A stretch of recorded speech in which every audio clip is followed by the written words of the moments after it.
Hi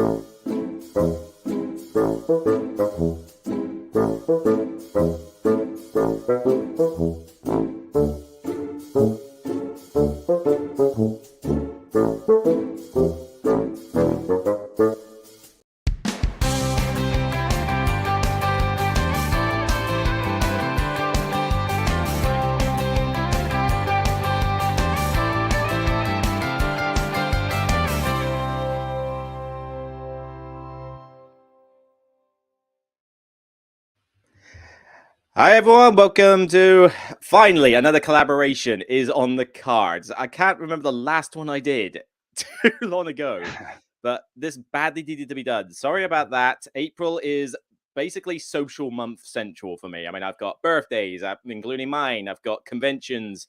I've got very family stuff. I've got all sorts of stuff that happens in April, and then May just turned out to be mostly nobody's available, which didn't help. Oh, sorry. Slight cough there. But then also preparing for my brother's wedding, which for anybody who is interested, went fantastically. So brother has got married, him and his lovely wife, there are 2 kids. It could not have gone any more perfect for Jubilee weekend. So as much as I had to miss the UK Games Expo for that, which kind of sucked. Very good. Yeah, I know people are rubbing it into me like crazy. It's like, but I will be there for 2023 because I don't, as much as he can tear me away from the expo for a wedding, first year anniversary is a different story if he tries that one. So it's not going to happen. But thankfully, I've got Mark here from NinjaGeekGames that's going to help me out with this list. And I do need some help with this list because it was a little bit on the tricky side, wasn't it? It was, yeah. I thought at some point I'll be scraping the barrel with games I've played once, just to try and get that top 10. It got that. I got to do a 5-player game one of this at some point, and I think that actually is surprisingly easier than this one.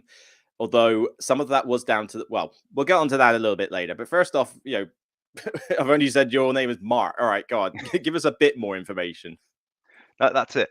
No, I'm Mark from Ninja Geek Games. I've been running my channel now for, I think, just over 2 years. Started in the first lockdown. I do unboxings, playthroughs, learn to play videos, Kickstarter previews for quite a majority of type of games and themes. I do quite a lot on TikTok as well. That platform seems to have kicked off quite well, where I do some really cool edits, as well as using Instagram and Facebook as well. In my spare time, I'm also a kickboxing instructor. I run my own gym, and in my main job, I work in pathology. So I'm a busy man. So what's the deal with? So what's like the content typically putting out here? Well, mainly reviews and learn to play videos.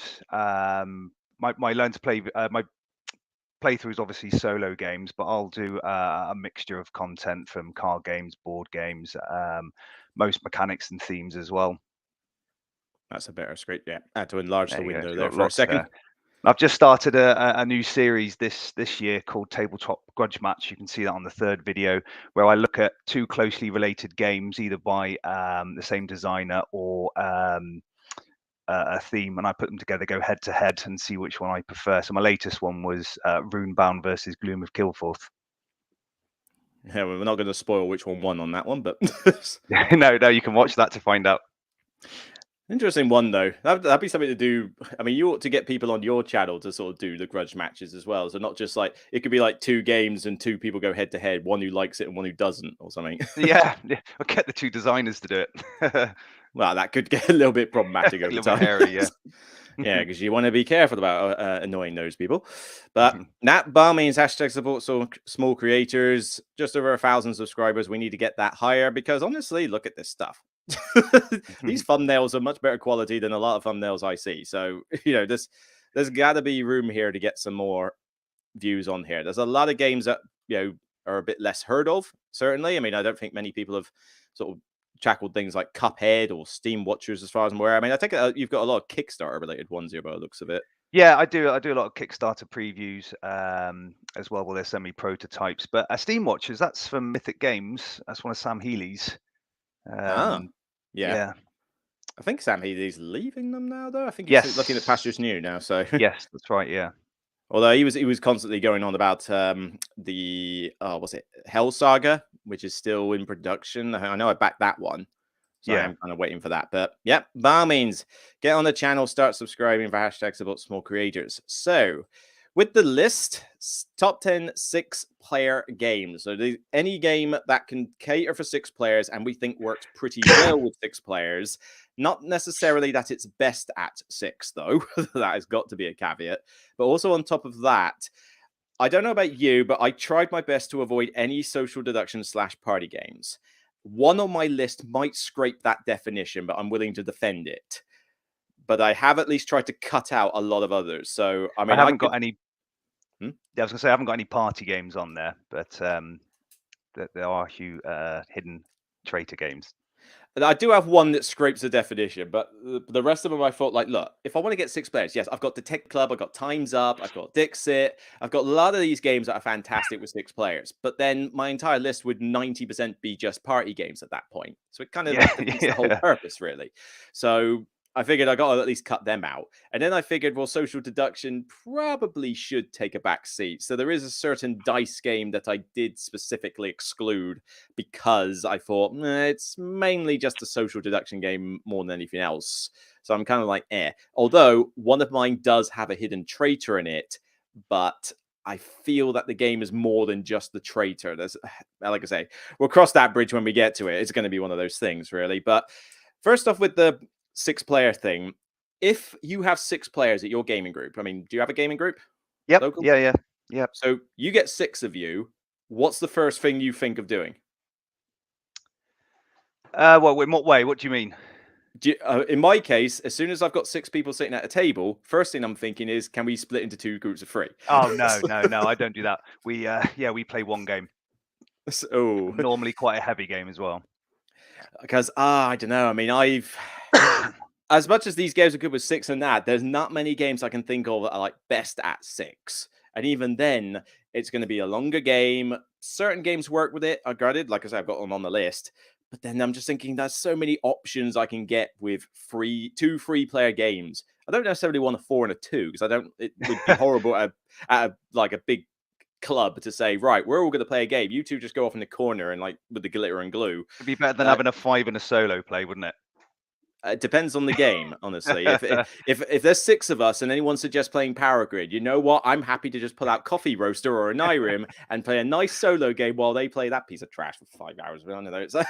There's certainly some occasions that could work.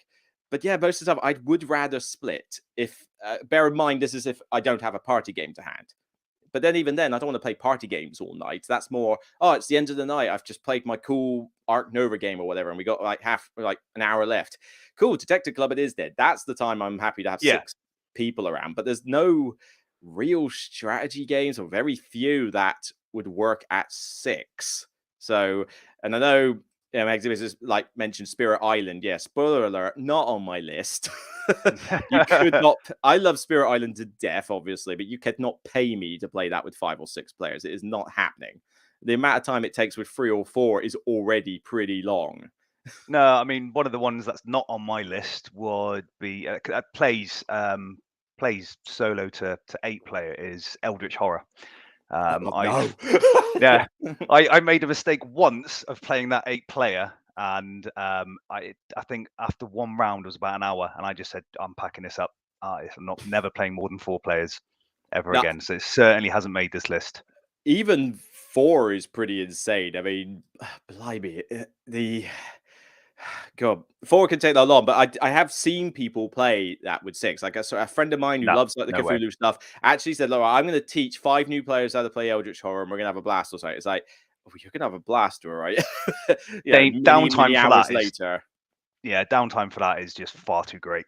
No, that's just it does not work. It can't do. But people are trying to get in their guesses already. I'm going to say nothing about half of these, so we'll soon see what we got. But all right, without further ado, finally a top 10 list, finally a collab. Oh, I've waited so long for this.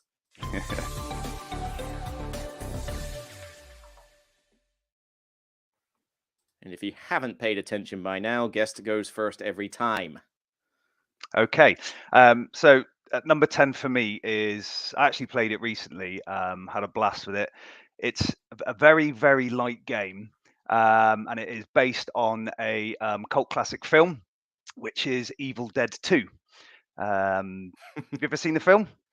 Oh yeah, I've seen all Yep. the films and the series that were So when it came out. the game's from Jasco Games. I don't know if you know the story behind that, the Kickstarter story. Not in a lot of detail. But is Evil Dead 2 the actual game?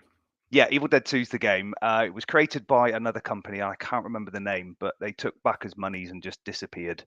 So a year or two later, Jasco Games developed the game, and they said anyone who lost their money from the first Kickstarter, we will give you a free game. So they created a brand new game and then delivered free games to all the backers that had lost money. So I thought that was a really cool thing to do. Is this the actual one?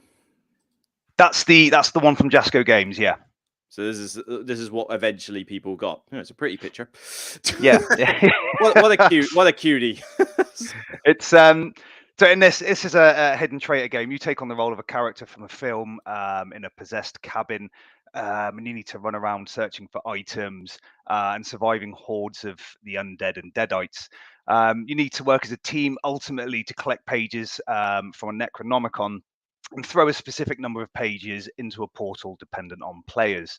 I wouldn't ever play this less than 6 players. It just doesn't work. There's not enough false accusations and lying per se. But you all start the game with a corruption card that tells you if you're human or deadite, but you don't know this until later on in the game. So you all have to act as though you want to win the game until those cards are revealed. And over the course of the game, you get more corruption cards, and that's the time when you start to reveal them.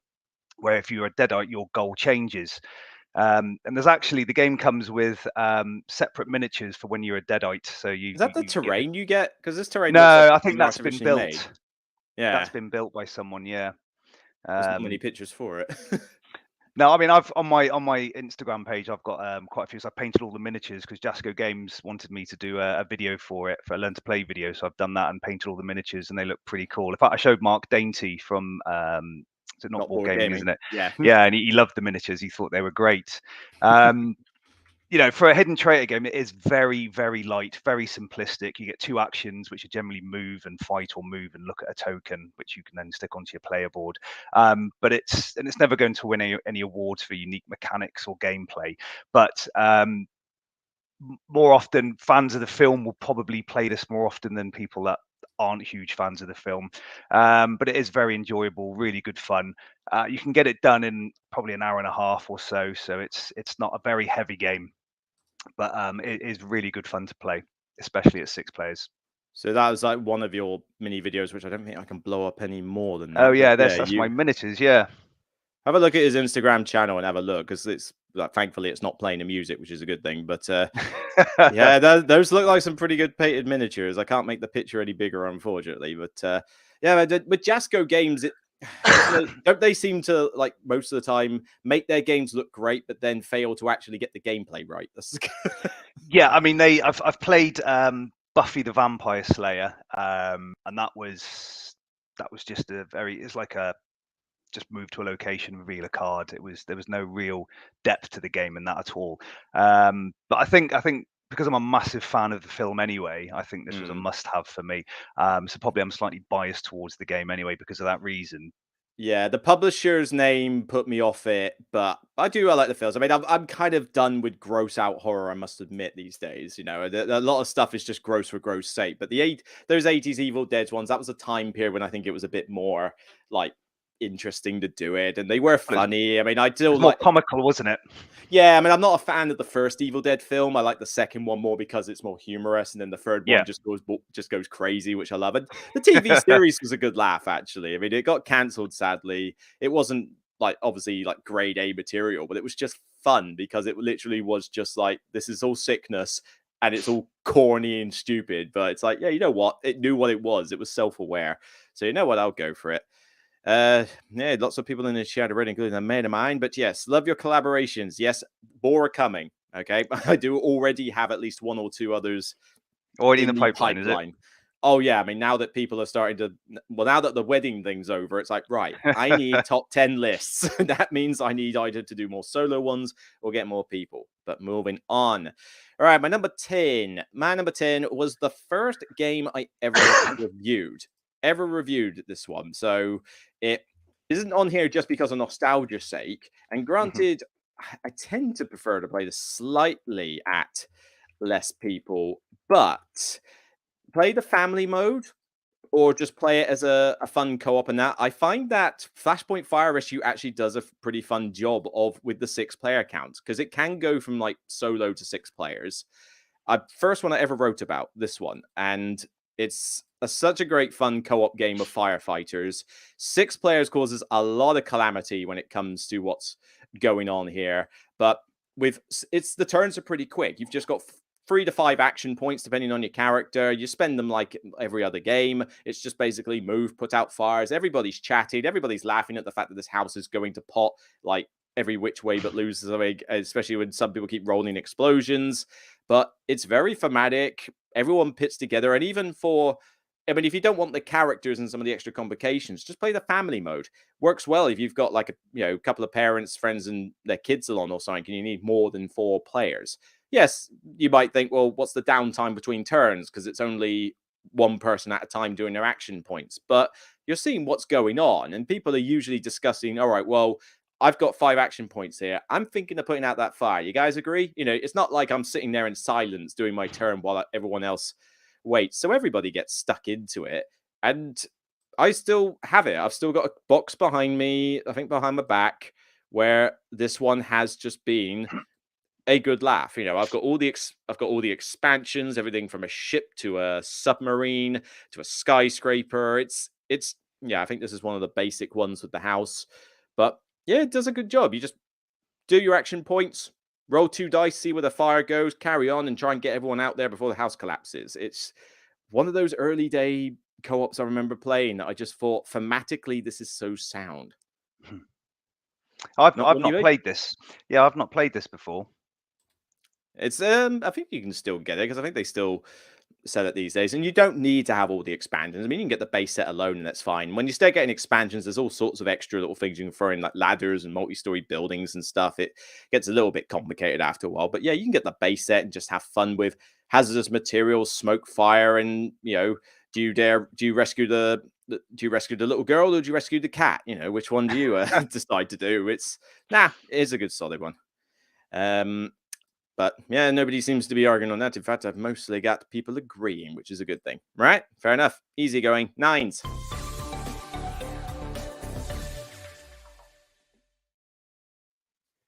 Go for it.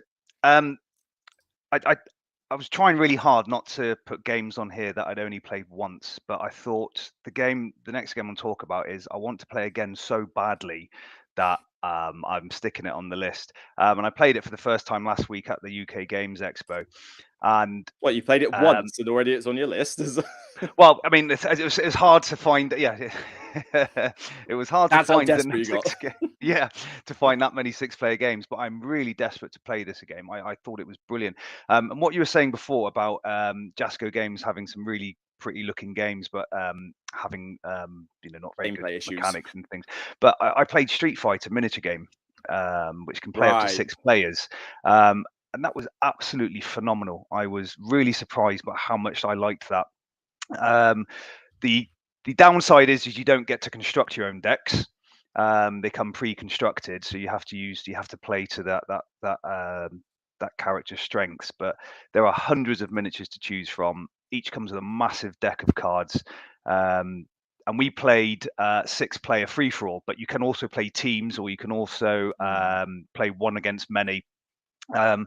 And during your turn, you play a card to attack, and your opponent has to kind of second guess what you're going to do, and they can choose just to block and roll 2 dice and likely take a hit, or they can try and say, well, I think you're going to do a projectile or a strike or a throw, and they can play a card to try and counteract that. And if they're right, then you get completely screwed over. But if they're wrong, you get to play your cards. And the cards have these little sort of like joypads buttons on, whereas if you can link them up, you can create these huge combos, and you can throw them through terrain into other players. It is luck based because you have dice, but if you get enough energy, you can store it for your super attack, which just kind of wipes them out nearly.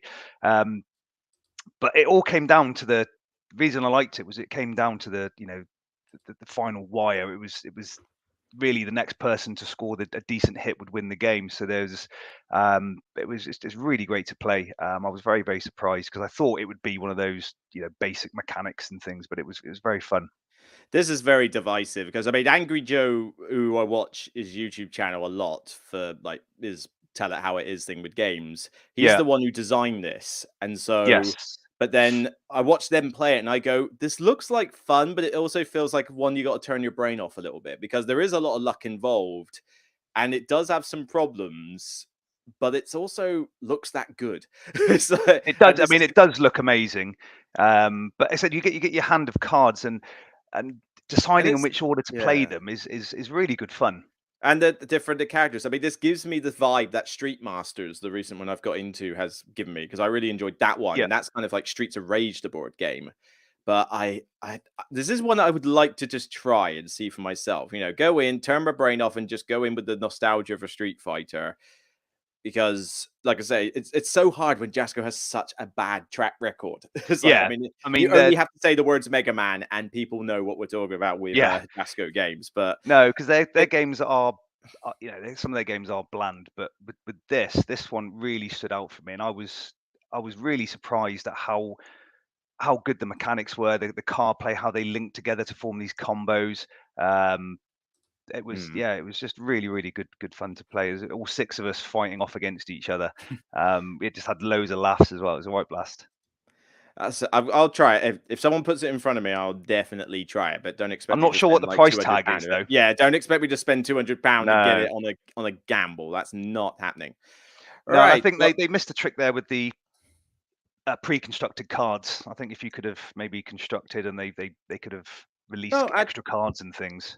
No, actually, I'm cool with that because some of my favorite little card games are pre-constructed. Street Masters is the exact same thing. Yeah. You've got these characters, you have the deck. Sentinels of the Multiverse are my favorite games. Pre-constructed deck. Just give me a lot of variety of characters to choose from. It's like, right, I want the defensive one, where I'm going to take this character because I know they are defensive. And then you get to know how they work, and you don't have to spend ages before you play the game to deck build with them. It works brilliantly for Sentinels and Street. And honestly, for this Street Fighter, it would be great because I don't want to have to go, all right, how do I construct my M Bison deck? Fine. No, I know that if I'm going to take, right, I'm going to take the Dual Sim deck. Right, I imagine he's going to be long range because of what Dual Sim does. Oh, look, he is. It's if you've played Street Fighter, you've got a semi idea what they're going to be. And, I'm going to play Ryu next. Right, I just spam fireballs all day. That's pretty much what anyone does when they play him in the computer game. In the arcade game. But you have a bluffing mechanic where you can move for no reason, making the opponent think you're gonna you want to get in close range for a strike, and actually it's just a bluff, and you're actually playing a projectile. And they go, oh, I know you're going to play a strike, and they try and counter it, and they fail miserably. It's the look on their faces, priceless. Say if someone puts it in front of me, I'll definitely play it. No questions asked. All right, mine's still a recent game. In fact, I think it only came out about Essen last year, but I guarantee I've played it plenty of times since then because honestly, you can get this game done in about 20-30 minutes, and each turn is probably about like 5-10 seconds half the time. It really is quite quick. Now, with drafting games, I'm not the biggest fan of drafting games with loads of players because I like cards to come back round. So as much as some people think I should pick this one's big brother, rather than this, I'm actually going with the new spin-off Architects, Seven Wonders Architects. Because, yes, I know with Seven Wonders, if you play with lots of players, you don't tend to see... You get like the situation where you don't care about certain other people at the table. And yes, there is that element here as well. But this is just so quick. It's so simple and welcoming because Seven Wonders is not a gateway game. I don't care what anybody says. Outright liars if you are saying Seven Wonders is a gateway game because there's too much in there to teach new people. Here, though, easy. I have taken this to demo events since, and it's been very easy to get people because you pretty much just have to explain the basic premises of a few color cards, and that's it. Everybody can understand, right, here's my wonder. I should build it. Great. It's not difficult. But your turn is literally just to choose one of the decks, either your neighbor decks, these ones face up, or the one in the middle. Draw a card, play it. That's it. and it might trigger a war, or you might get a science token. But other than that, your turns are like 5-10 seconds sometimes. So even with 6 of you, this thing goes at a rapid pace, and you're still done within like 30 odd seconds, because it's once somebody builds their wonder first, boom, you're done. No, anybody who analysis paralysis in this game needs their head examined, because there physically isn't enough in this game to get your head in that situation. But great production values. I thought this was going to be like kind of this is going to be like really man rubbish. It's just like a cash grab in that sense. But no, I mean, good production values behind it. Setup is literally grab one of these trays, put the cards out, build your wonder. That's it. That's it. I mean, you can set the game up simultaneously in about 20 seconds. It's so ridiculously fast. And with 6, yeah, I mean, yes, I don't necessarily care about players who aren't necessarily my neighbors, but anybody can trigger the war, so I'm still interested in that. Some card abilities do let you go and take stuff from other people's decks, but at the end of the day, it's more of a case of, right, I need something to kill 30, 40 minutes tops with 6 of us. Great, I'll take this, especially when I can teach it in like 5 minutes. I've not played this. I like Seven Wonders. I don't love it. I tend to find that with Seven Wonders, the game's over too quickly before I've even, got going. That's the beauty of it. yeah. But I just I know it gets a lot of love. The Seven Wonders, the original, but yeah. This one also has a kitty cat, so you have to like it. Cats sell everything. That is the way it is with half of these games. Just remember Calico. So yeah, Isle of Cats. Even Nemesis had a cat. Yeah, true. At Jonesy, or the equivalent of Jonesy, anyway. Yeah. But yeah, it's like I say, it's nice and quick. But I wouldn't play Seven Wonders with 6 because like I say, too much iconography to teach people, and even then, when you get that many players with 7 Wonders, you basically look at your hand and go, right, I'm taking this card, and then the rest you just assume you never see again. And I don't like that. I like to think the card's going to come back round. I'm interested to see what people that love Seven Wonders are going to think of Sinister Fish's new Kickstarter that comes out. Well, the campaign goes live next month. Moon. Oh, okay. Well, yeah. Why is that a drafting game as well? Yeah, card drafting. I haven't looked into it as much. I mean, I like Villagers and Streets fine, but they are, for me, they're good but not great. No, so this one is a bit more. Those two are light in comparison, and this has some different mechanics. Instead, where Seven Wonders you can place a card to borrow resources from the next player, this has little rovers that you can drive around and put on other players' cards, and you can use their resources. But if you lose all your rovers, then the other player gets to break ties with certain scoring mechanisms during the game. I really like that. I actually played it with the Hexy Beast at UK Games Expo, and they really liked it as well. I think he called it. You might say on here a Seven Wonders killer.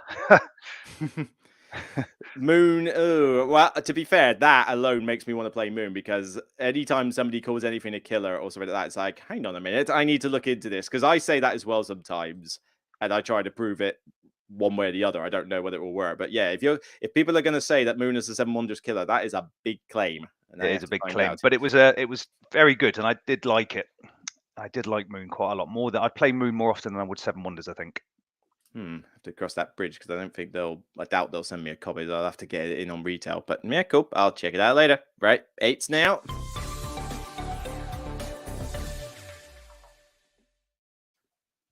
So number 8 for me is a sci-fi skirmish game from Wolf Designer called Warpgate. I know that one.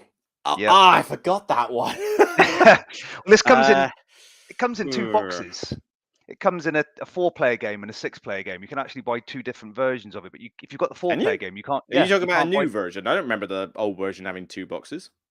No. As in, you choose which one you wanted. You wanted the 4-player game or the 6-player game when it was on Kickstarter. Oh, okay, right. I don't remember that. Yeah. So but yeah, it comes in. You can choose which you want. But if you've got the 4-player one, you can't upgrade it to the 6-player game, which I think is a bit of a shame. But each player, has a faction with a special ability, and you'll have a deck of action cards plus the battle deck with a unique card. Your player mat has 4 slots, and you'll play 1 action card, which gives you 2 options, and you'll play it in either your slot 1, 2, 3, or 4, which has a multiplier on it. You can see there in the bottom right corner. And during your turn, range, movement, how certain actions you do to draw cards are all based on where you place that card. So if you play it at the start of your turn, they're weaker. If you play the cards at the end of your turn, you could have missed opportunities, but they play as stronger cards because they have a stronger multiplier. It becomes quite strategic because if you wait too long, you can be outmaneuvered or lose planets that you were going to colonize, for example. But then you have to take that risk of when to play the card. 6 players, it's very fast, furious, lots of battles. Battles very simple. You take the number of units you have in your squad against another opponent, draw 2 cards, choose one, and that gives you a multiplier as well. But what I noticed there is, especially in 6 player with regards to 4, is that sometimes losing a battle can be advantageous because you get really strong abilities on the cards if you play a low modifier card to destroy their ships or even force them to retreat as well. This one I'd forgotten. I had it, liked it. I got rid of it eventually because it wasn't hitting the table much. I think the problem I had was not that the mechanics were pretty sound and I did enjoy it, but you mentioned Fast and Furious. I don't remember my games ever being that fast and furious because this was portrayed like, oh yeah, you can play this like with a lot of players in barely any time or something. It's like, I don't mean the length of time. Sorry, I meant the time it comes right, the downtime. Because I remember the game going on quite a while, and I thought, I was expecting a quicker game. Yeah, the game can take quite a while, but the downtime between turns is relatively quick because everything's so simple to do, and you can map it out. Until you get the people who take a while to figure out what card they want to play. That's usually we had a rule to say that you've got a minute to take your turn because you've got 5 players between you to think of your actions. So there's no excuse. Yeah, I think the time length got to a point where I'm like, oh my god, I gotta do this. But I think that was why I got rid of it in the end. But yeah, I do remember it being pretty decent. And I just actually say I think because I got rid of it, I ended up sort of forgetting about it even for the list. But I don't think it would make my top 10 even now. But yeah, it'd definitely be a consideration. They just released an expansion now. It was on GameFound. The campaign's closed, but there's an expansion for it. Oh yeah, the Beyond thing, which is like that an expansion, but probably still not enough to draw me back in. But at least other people can grab a look. All right, my 8 is a small little game, Corax Games, I think. Was it? Oh no, Greek or well, funny. What are they called? Like Geek Domain Games. Let me look at the picture before. Geek Attitude Games. That's it.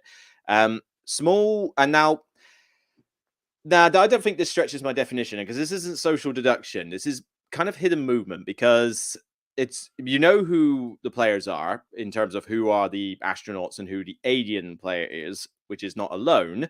So this isn't social deduction, but this can be played something like 4 to 7 players. You ideally want to play this with at least 6, if not 7, because it is like a pretty decent game that warrants it.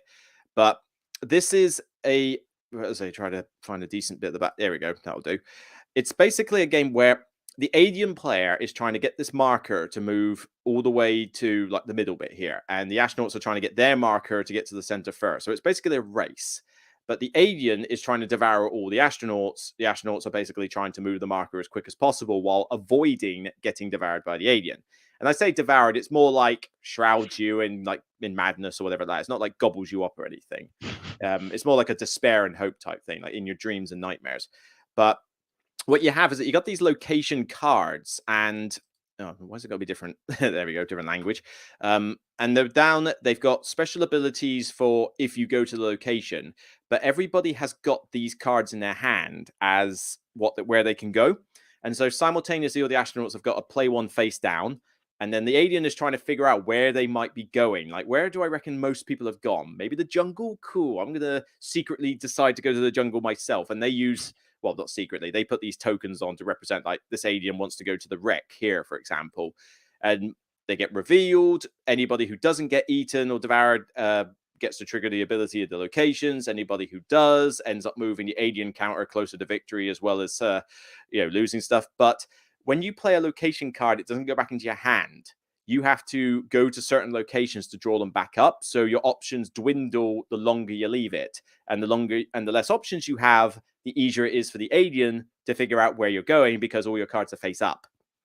It's like, I know that you've played all of those cards. You've only got the river and the beach left. which one of the two do you think you're going for? I'm aiming for you. And it's a really cool, just like all versus one game. I don't think I've got it anymore, though, because I think it got bloated a bit with expansions.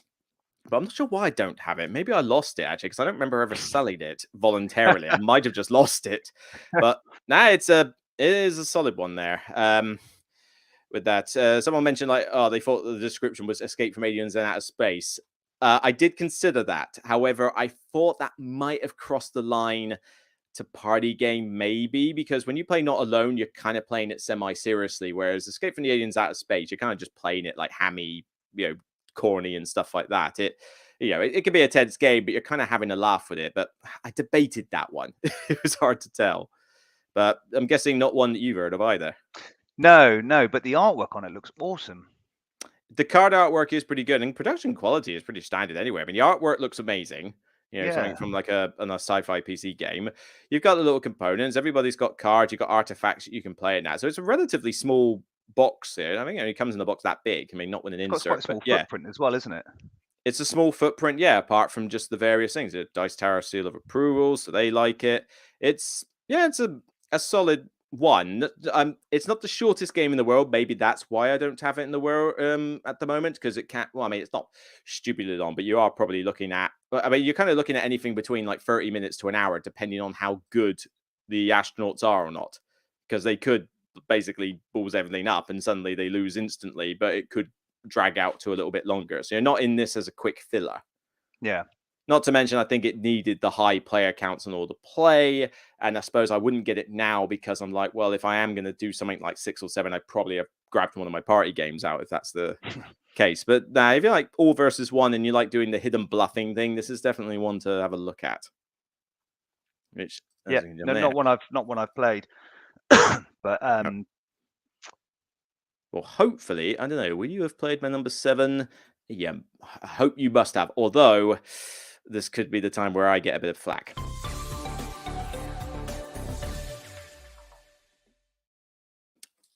But before then, hopefully we can give you some flack. Yeah, so mine is it's another hidden traitor game, and based on another cult classic film, The Thing, Infection at Outpost 31. People have literally just been talking about this in the chat. Have they? Oh, definitely put The Thing on the list. The Thing looks nice and stuff like that. So The Thing has popped up by a couple of people. There's 2 versions out now, isn't there? There's one that's just been released on Kickstarter, but this one was released a few years ago, and it was ridiculously hard to get into the UK. And on eBay, it was going for £300. Yes, Infection at Outpost 31. Yeah, so it's predominantly a card game, similar to the other hidden traitor mechanics, but this one is you choose your team. You have to progress through the base. You've got areas to investigate. You have to draw a mission card, and the mission card will tell you how many people have to attend and what type of characters can attend. The captain will choose who is going to attend that mission. They've got to think carefully, because some people might be traitors, might have given stuff away, so you can leave people behind. But if you don't take your full allowance, you obviously get less cards to put into hand. So the mission cards might say things like you need to play, you need to reveal cards that show 3 fire extinguishers, and everyone will go, yeah, I've got one, and then they put them into the deck. You shuffle them. The captain can secretly look at them. They can take one away and draw one randomly from another deck, so you don't know if they're trying to harm you or they've put a crap card away. You can get flamethrowers, so you can force other people to reveal their cards. They're sort of like are they infected or not? You can tie people up. The captain, to move the captain token. You can do votes. Really good fun. This is probably one of the best games that has the best table talk of any game I've played in a long while, with false accusations, arguments. I played recently where I was convinced my friend was the alien, and I knew this for a fact because I said, I'm putting a axe in. The cards got revealed, and then my friend next to me said, oh, I put that axe in, and so I knew me, but no one believed me, and they wouldn't believe me. So I was getting tied up and flamethrowered and all sorts, because they just thought it was too good to be true. That sounds like a fun little game. Yeah, we play a game where we tie you up and then just flamethrower you. I mean, that just yeah. Well, you can force the flamethrower on someone. They'll reveal you only that card. So my friend showed the flamethrower to the guy who I knew was the alien, looked at his card secretly and said, "No, he's human." And I was like, "You're both aliens. I know that." And I was right, but no one would believe me. It was and it's very true to the film. You get this panic, and I'm like holding them by the collar, shaking them, going, "Trust me." I've not played this one, I must admit, because I think the last time I saw it being played, I remember it going on a long time, and I thought if this was like Battlestar Galactica, but could half the time, I'd go nuts for it. But Yeah, I it's not a remember long them taking game. I remember them taking a reasonable while, but I know maybe it was Really? maybe they were just long teaching it. I don't know, but Yeah.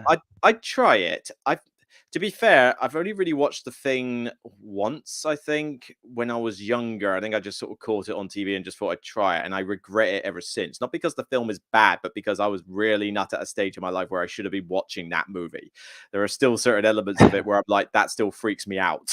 Like, there was nightmare-inducing imagery in that movie. But yeah, it did fine, but it's just like, yeah, not like that keen to watch it again after that. I mean, this isn't going to win any awards for components either, but it's No. really yeah, really good fun to play. There is a little loophole that I learned that you could do where if you are infected, you could just sit quietly in the game, play perfectly all the way through the game, get to the Right. helicopter, get selected to go on the helicopter, and then you win the game, and the humans lose.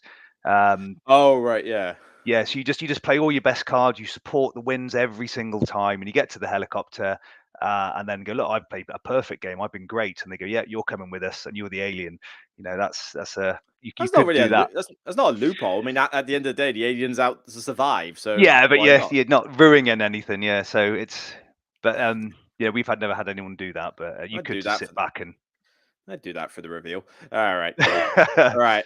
My 7 is going to get a slight bit of flack because I said that, I mean, it's not a massive deal, but I said that I was going to avoid party-esque like social deduction games. This one, according to Board Game Geek, qualifies as one of those. However, I don't like Board Game Geek's definition for a lot of things, frankly. And their definition of party game is basically encourages social interaction, which could equate to a ton of games that aren't party games, including co-ops. So Okay. that just seems like a very weak definition.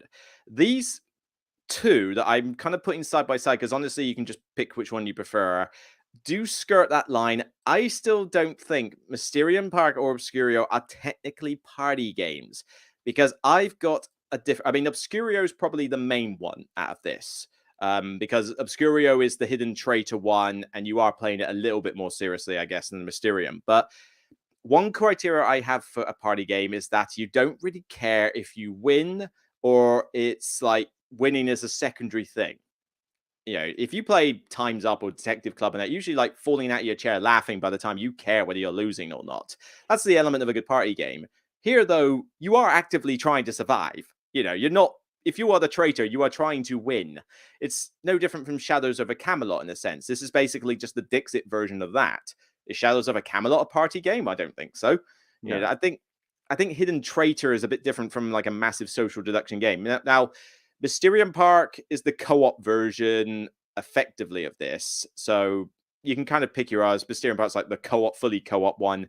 I would say Obscurio is probably the better choice at like for 6 players. But essentially, think of it like you've got like a Hogwarts style library. I don't know, you've not played this, I'm guessing. No, not this. No. Not about that. It's essentially there's you know Dixit, you know those Dixit Yeah. cards. Yeah, that's the thing with this. So you've got a magic book trying to help you out of this library. One of the players is seduced by the library and wants to stick around, whereas the others are trying to leave. There's multiple rounds that you have to progress through where basically uh, the book itself has a couple of picture cards that they put in this like massive book thing here, and they've got 2 markers that you can see in the corners to put on the book, either pointing at the picture or pointing at an element of it to try and clue the others into what like the actual picture they need to choose is. They Yeah. can't talk. It's much like those ones, but then they close their eyes, and then the traitor gets to look in this like booklet pouch thing here and select other pictures potentially to go into the mix. I So see. some are randoms, one is the real one, and others have been chosen by the traitor to try and be similar to it, or you know that kind of thing. They feel like, oh, you're pointing to a lot of green and then this shiny emerald here, right? Well, hang on a minute. There's a one with lots of gold on it there. Oh, that one's got a lot of green on it. You know, we'll shove that in the mix. and then each person, people have to sort of vote on which. That's a good one. So people have to then vote on which picture they want to choose, and if they're successful, they go to the next room. But everybody who gets it wrong uses up these tokens, and if you run out of those tokens, you lose.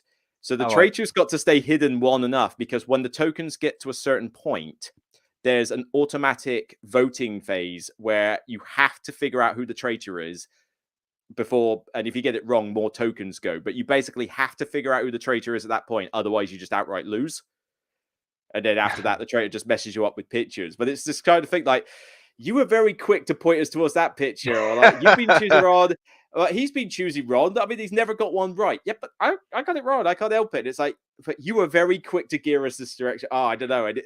It's hard to figure out who the traitor is in this one, but it's a great way of combining the Dixit mechanic with traitor mechanics.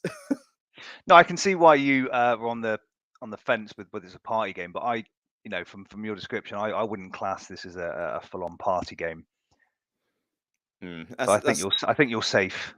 Yeah, I mean, you can pick Mysterium Park if you want the co-op version, and maybe you could argue that's a little bit more partyiest. But this one, nah, I don't bring this out thinking I want a party game. I'm bringing this out because I love the Dixit mechanic and I fancy a hidden trader game. So, yeah, it encourages social interaction. Well, duh.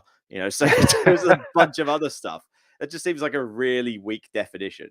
But now it's a good way, because you can play it with less players, but by very much means you want at least 5, if not, like 6 is a good amount. You've got 1 book, 1 traitor, 4 people on your side. 1 traitor can hide in a group of 5 quite nicely. Yeah. It covers that bit between length and like the traitor obviously being able to stay hidden. But now it doesn't get a lot of love, but honestly, I think it should. It is pretty solid. Okay, that was 7s on to 6s. Let's move it.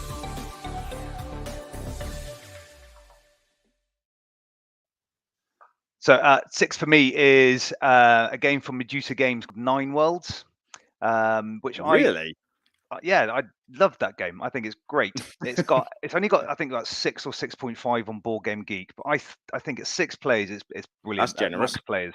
I didn't realize it's actually created by the guy who helps run the UK Games Expo, isn't it? Richard Denning. Yeah. I didn't know then. Nice guy. Can't say I'm a fan of your game though, but no, I think it's great. I mean, area control. I love the battle system where you've got these coloured stones, and to control a world, you have to have at least any combination of 5 players' stones in there.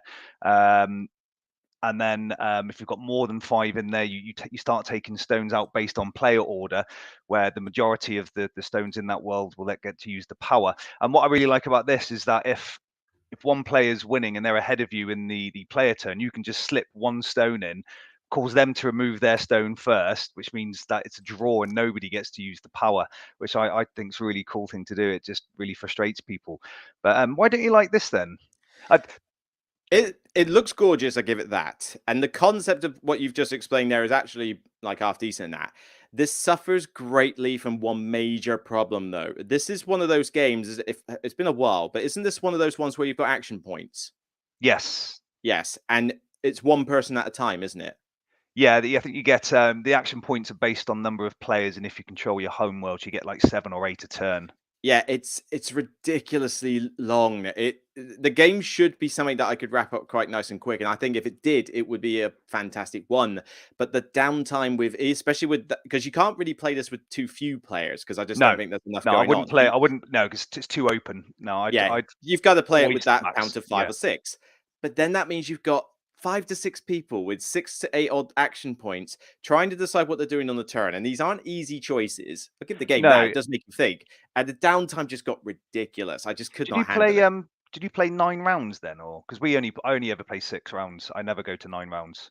I can't recall. I think I might have done 6 rounds still, but it just felt like a lot of time has to pass. It's like if it's simultaneous or if it was just less action points. Because another game, Tikal, had a similar problem. I tried that out eventually, and Tikal's fine enough mechanics. I think it's a bit too mean for my liking, but in Tikal, again, it's action points, quite a lot of them, 1 person at a time. This isn't a mechanic that I think got dated around the Tikal side, because in the Emotus, not a lot of games use action points anymore, or if they do, you don't get many of them, or they're simultaneous. Nowadays, like this one sort of came out, I think, at the time where that mechanic was just starting to wade out, because I can't think of much others around this game's release that used it. And that was just the thing. It just needed to be a lot more snappier and quicker, which was a shame because it does look gorgeous. Yeah, I mean, there's an expansion out now to give you objectives, hidden objectives that you can do during the game.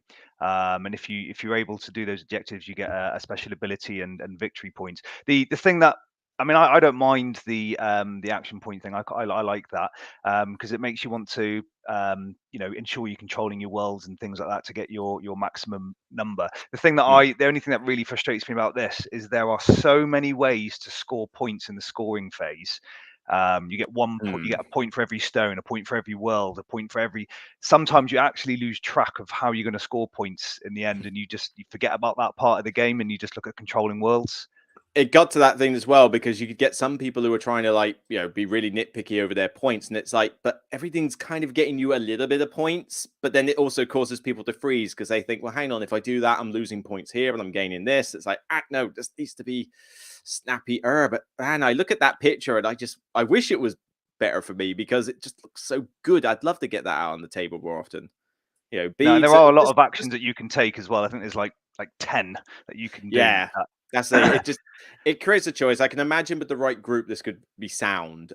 There are just far too many people that will want to take a while on their turns, and when you got to try and find 6 people that won't do that, that is a tough order for me, particularly with like the clubs I know. Finding 2 or 3 is not too bad, but 6 is like, good luck with that. But I'd forgotten about that game, actually. I haven't seen anyone play it recently, but yeah, guy from Games Expo did it, which, fair play. Like I say, who did he get to produce it is what I want to know, because I'm assuming this is British made or maybe like from China or something, but to make it look that nice is a pretty big achievement. I'd give it I may not give it a gameplay award, but I'll certainly give it an art award. All right. Well, we had super serious, getting each other's faces, bloody combat and that. So let's go for the complete polar opposite of that and head into the racing genre, which when the Dice Tower did their list, a lot of their games ended up being racing games, which kind of makes sense because I think racing games suit this. Granted, one of them, Long Shot, the dice game, I've not played yet because I had to ask somebody at the expo to reserve a copy for me. I'm getting it on Wednesday, so I look forward to trying that out finally. But let's just go for stupidity with Camel Up. Specifically second edition.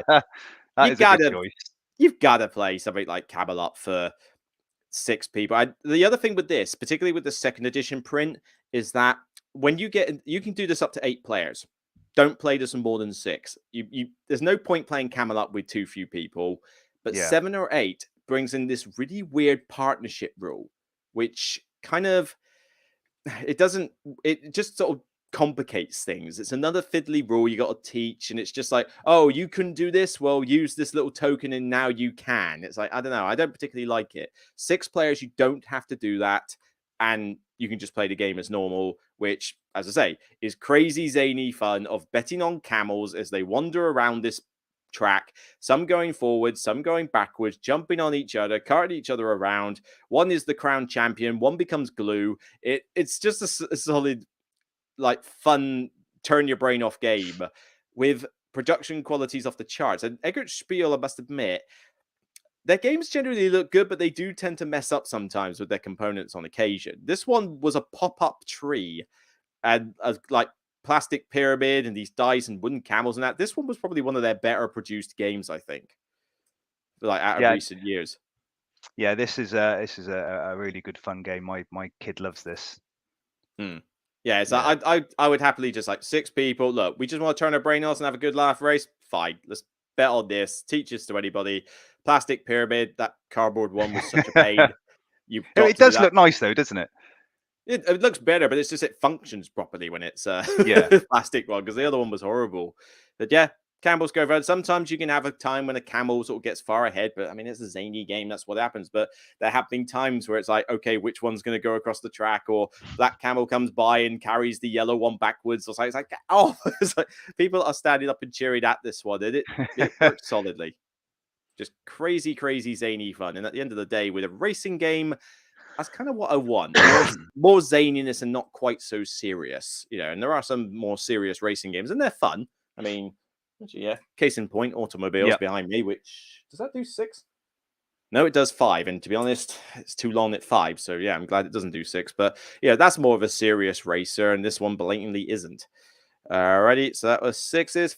All right, top halves.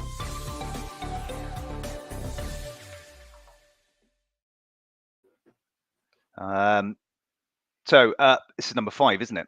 5 for me. This is a miniatures heavy game. I don't think you're going to like it. But some people would say just assume that, really. But I really don't like Zombicide. I've played that a couple of times and I hated it. Preach it.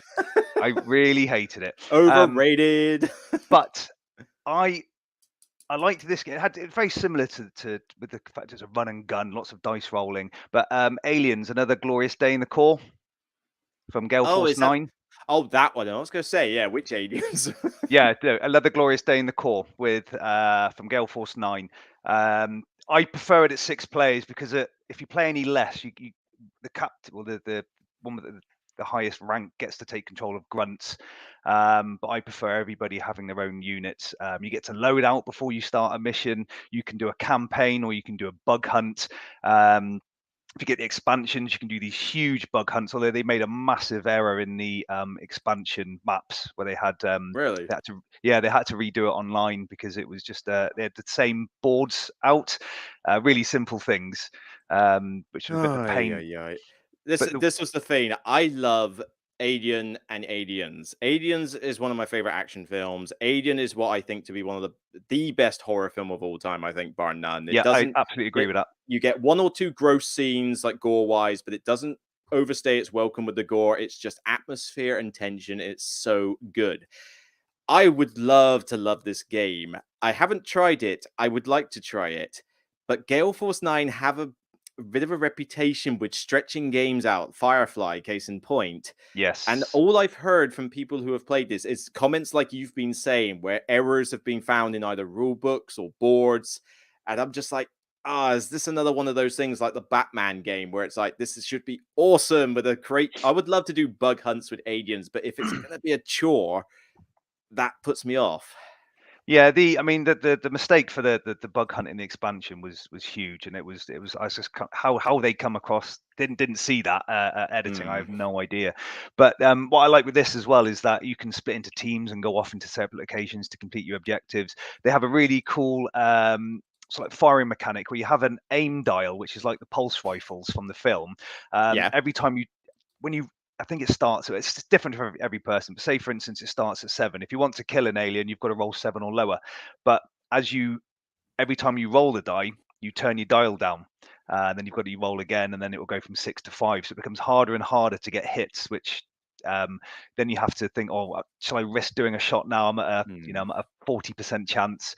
The campaign plays okay. You can get cards, but you get an exhaustion deck that you pay for actions. But if that runs out, you lose the game. So you have to decide on getting these cards in or using the exhaustion deck, which I think is a nice touch as well. Because Angry Joe played this, I think, live on on his channel and I watched that live play, and it's like the atmosphere is there, and I get it on that one. It's just those little bits. Also, Sean makes an interesting point. He's just reminded me. Did you have to build the miniatures in this one? Yes, that is a horrendous task because that turns me right off. I thought, no. And I didn't know that until I opened the box. I was really surprised because it doesn't say anywhere in any of the reviews I'd seen or anything like that, and you didn't have to build them. So I was a bit pained. But again, if you go onto my Instagram, I've painted them. They are awesome, if I do say so myself. But I've got the battle systems terrain as well, so I've got walls. To be fair, if they're anything like your Evil Dead ones, I'm sure they're pretty sweet. But yeah, I mean, I thought the terrain walls and things.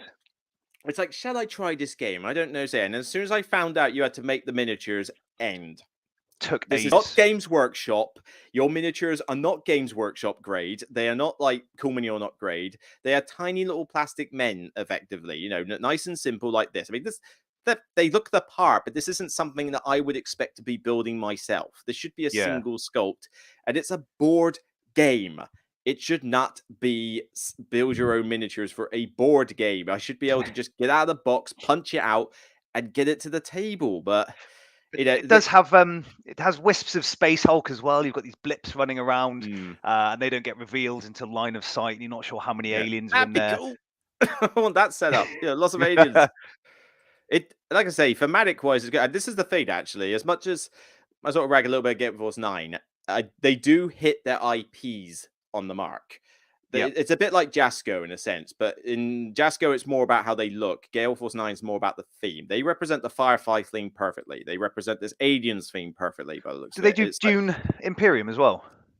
not Dune Imperium, no. They did Dune the Oh, Reprint. Dune. Yeah, that was And to it. be Yeah. fair, I have played that game. I probably won't play it again because it's very much an event convention game, and like a bit long for my liking. But I have played it, and even though I'm not the biggest Dune fan, I get that it represents the theme well. So they always nail the intellectual property side of things.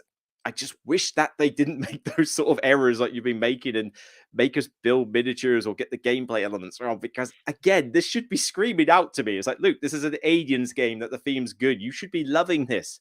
And I'll try it. I mean, I know I haven't tried the game, so fine. I might eat my own words here, but somebody else is showing me their copy. I am not building this game before I play. No, if you're not into miniature, I mean, I don't mind. I play Blood No. Bowl and things like that, so I'm into miniature painting and building and stuff. But this was a shock for me when I opened it, and I was just like, oh, for God, it took ages as well.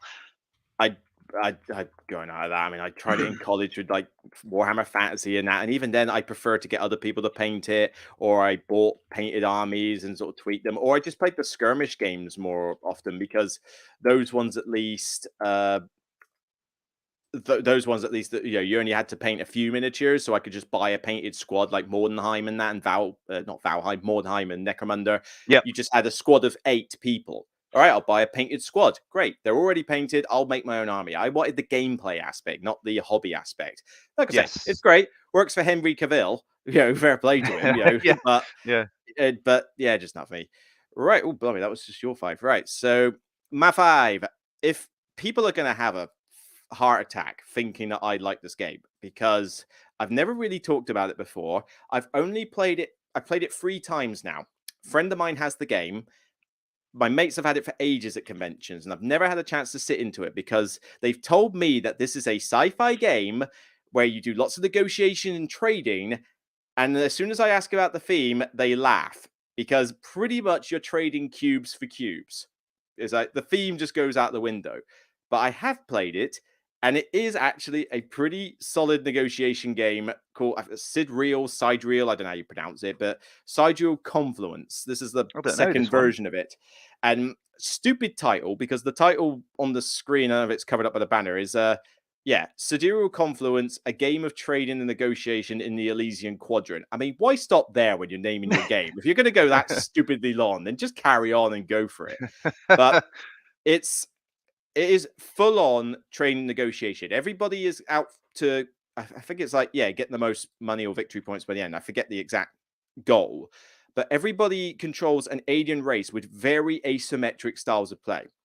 Not root levels. You're all playing the same game, but one faction is good at colonizing a lot of worlds and getting income and selling those off to people. Another one generates a gray cube, which is like it can substitute for anything that's a wild, but they struggle to get other stuff themselves, so they try and trade all the wild cubes off to other players.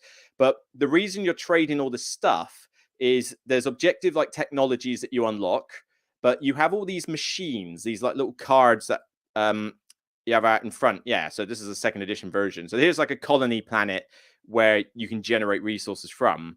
But you have these little machines. I mean, well, that's an objective, sorry. These are more the machines here, these top 2. And it will say, like, right, if I put space wood, as we call it, in, it will generate this. And it's all about turning X into Y. But certain stuff is worth more than others. So you're trying to find an efficient way to use all your little production machines and generate more victory points or more useful resources to do these objective cards. But other people are doing the same. And it's like, well, I really need this. I mean, they give them names, but it's basically green, red, yellow, blue cubes. So nobody cares at the end of the day. But it's a really involved negotiation game. It burns the brain a bit. You cannot be shy about this. You have to get stuck in. It is kind of ridiculous. The old version does look a bit like garbage. This new remastered version is at least better looking. I think this is the old version, this one. Yeah, the old version is not particularly great. But yeah, there you go. There's your trading. Cubes. Have fun with it. Yeah, big cubes and small cubes. The theme is just gone.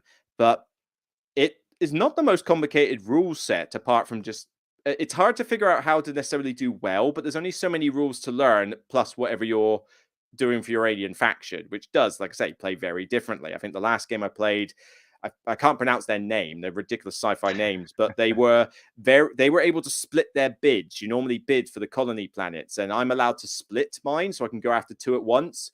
So I end up grabbing a bunch of little cheap planets and basically, in a sense, feeding them into some of my machines, in a sense, like, gutting them for resources. And it's just a very aggressive style of play compared to another one. And I want to try the other factions. I won't buy this myself because I never would get this played at the Portsmouth Club. This is one that my friend has. We play it when he's around and we're at a convention. It's usually one that always comes out. And I never thought I would actually enjoy it that much. But you play it with a decent amount of players. 4 works, but ideally 5. Well, I found 6 to be a good sweet spot. So how long does the game take then? Oh, it's not short. I mean, Is it a big this one? game, well, it's not stupidly long, but a game will typically take between 2 to 3 hours. So it's not crazy long. That's not bad for a 6-player game, is it? No, I mean, it's mostly negotiation, and there's only so many rounds. It's just the fact that people have got to sort of half know what they're doing. Obviously, it depends how long people are trading for. So obviously, the longer you trade, the longer it goes on for. But yeah, I mean, I would normally set aside 3 hours to do this with us if we're not teaching too many people. And yeah, we got a laugh with it. Like I say, it tries to give you more theme than the game actually has, which is why it's kind of a sort of amusing in that way. But yeah, you're talking a 3-hour negotiation game, and it does the job for me. It kind of surprised me. Table presence looks amazing. I mean, that is the 2nd edition version, though. First one is not as nice looking. No, I think that's definitely one that I think my gaming group would like. I might have to look into that. Because I'm trying to think, somebody else mentioned it. Yeah, there is apparently an expansion coming out for it. Although whether they're backwards compatible is another thing. I would hate to try and combine versions, and make it look weird. I'm kind of hoping that I either get some spare cash or there's a reason, like a massive celebration that the mate is doing, because then it's an excuse for us to pull together and buy him the 2nd edition version, just so that we can play it. But yeah, it's a good little convention game, but certainly not one you would play casually. I can tell you that much. Alrighty, right, finally on to 4s.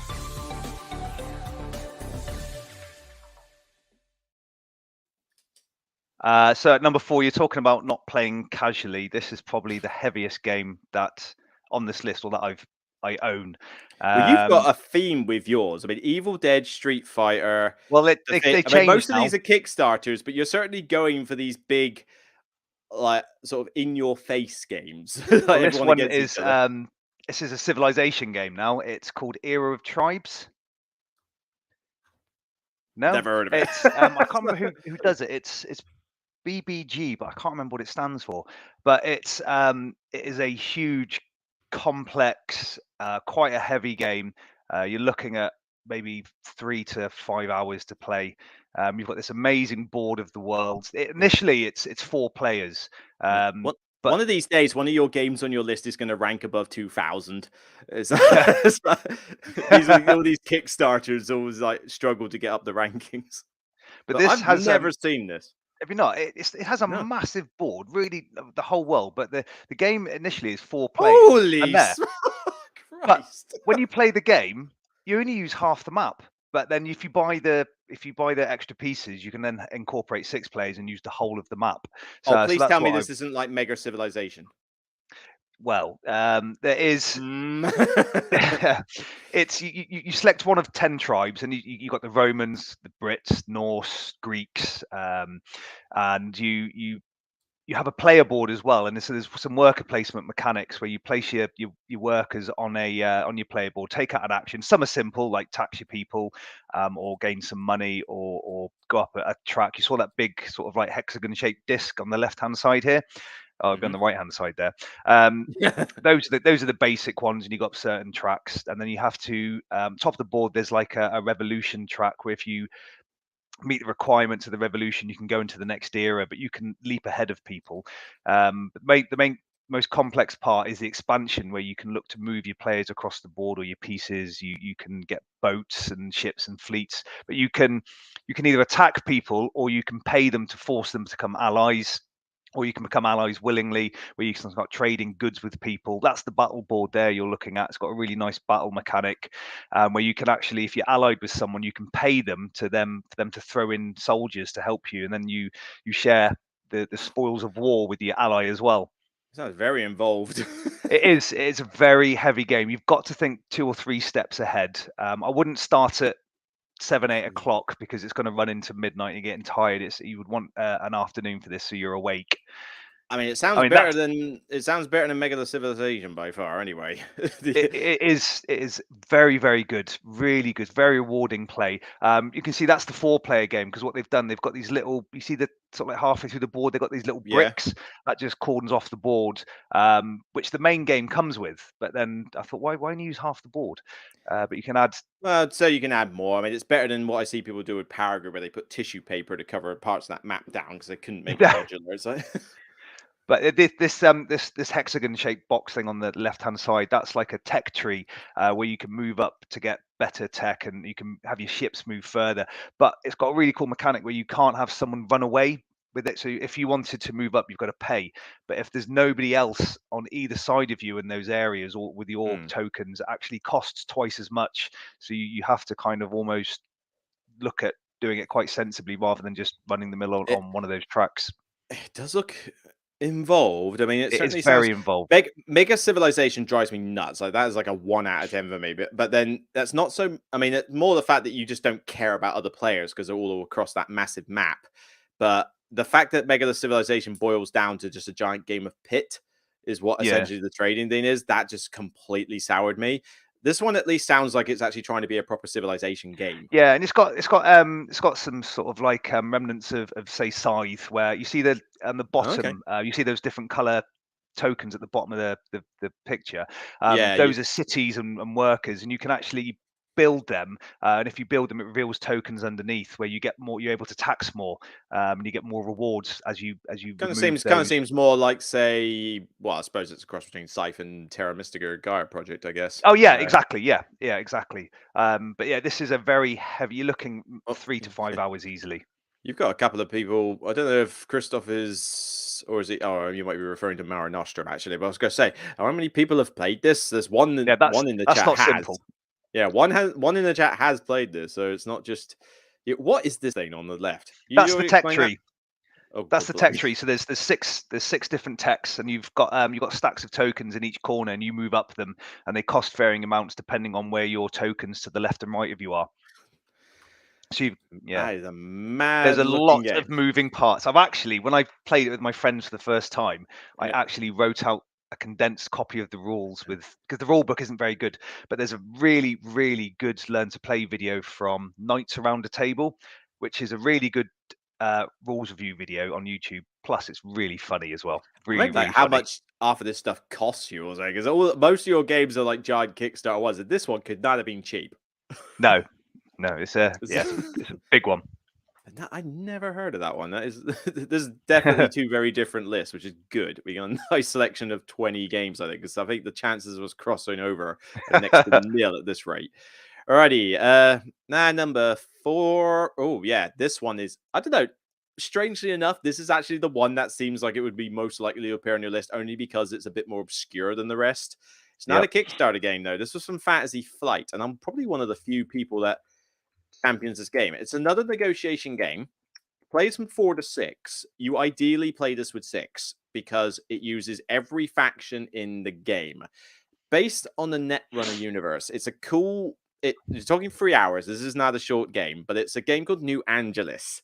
It's the Netrunner system where basically the city is falling to pot, and that is not exactly zoomed in. Come on, you can give me a better picture than that, Fantasy Flight. But essentially, if you know the Netrunner universe, you've got all these different things. You've got the not Wayland Yutani, as I like to call them, and like NBN News, which is kind of I haven't finished watching the episode, but like the recent episode of The Boys, NBN is basically Vought. You could basically compare them to that, and each person takes the faction. But I'm trying to find the bit of the map. Basically, the whole city is going to pot, and It's got like disease runs through it, the like raids, the power goes out, the media goes nuts or whatever. And the idea is that each faction is a corporation from the Netrunner universe that deals with a certain aspect, like the security corp, the medical corp, and that. And everybody's got their own agendas. There's a victory condition for each player that they have to, not only does the city have to stay intact, but they've got to beat their rival. But the rival's hidden information from other players.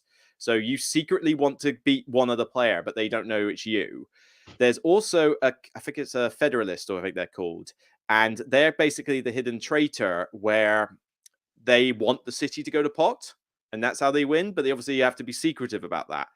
But each round, you are basically, somebody is offering one of these cards and they allow you to do cool stuff. You know, give you assets, give you special abilities. Now, they're desirable, but they also help mitigate what's going on in the city. Like, look, give me this main offer, right? That allows me to stop this power outage. Yes, it gives me this cool thing, but look, we need to do this. This is negotiation. Other players can come in with a counter offer saying, no, I reckon we should focus on this bit. It gives them a bonus rather than the other player. And then people are voting as to what they do. But whoever wins the vote gets the asset in the middle. And it's like, I really want that asset. Come on, please. Look, I'm telling you, we need to think about security. Sod medicine. We need the security. And it's just this complete back and forth every turn with all these offers, all these different like assets going around, with all the stuff happening all over the city where it's all going to pot. And it's just a case of try and keep it intact and make certain that, I think this point track is up here. Yeah, I think it's like this 25 is a benchmark. Like if the Federalist is going to win, they need to do it by this point or something. I forget exactly. It's been a while since I played it.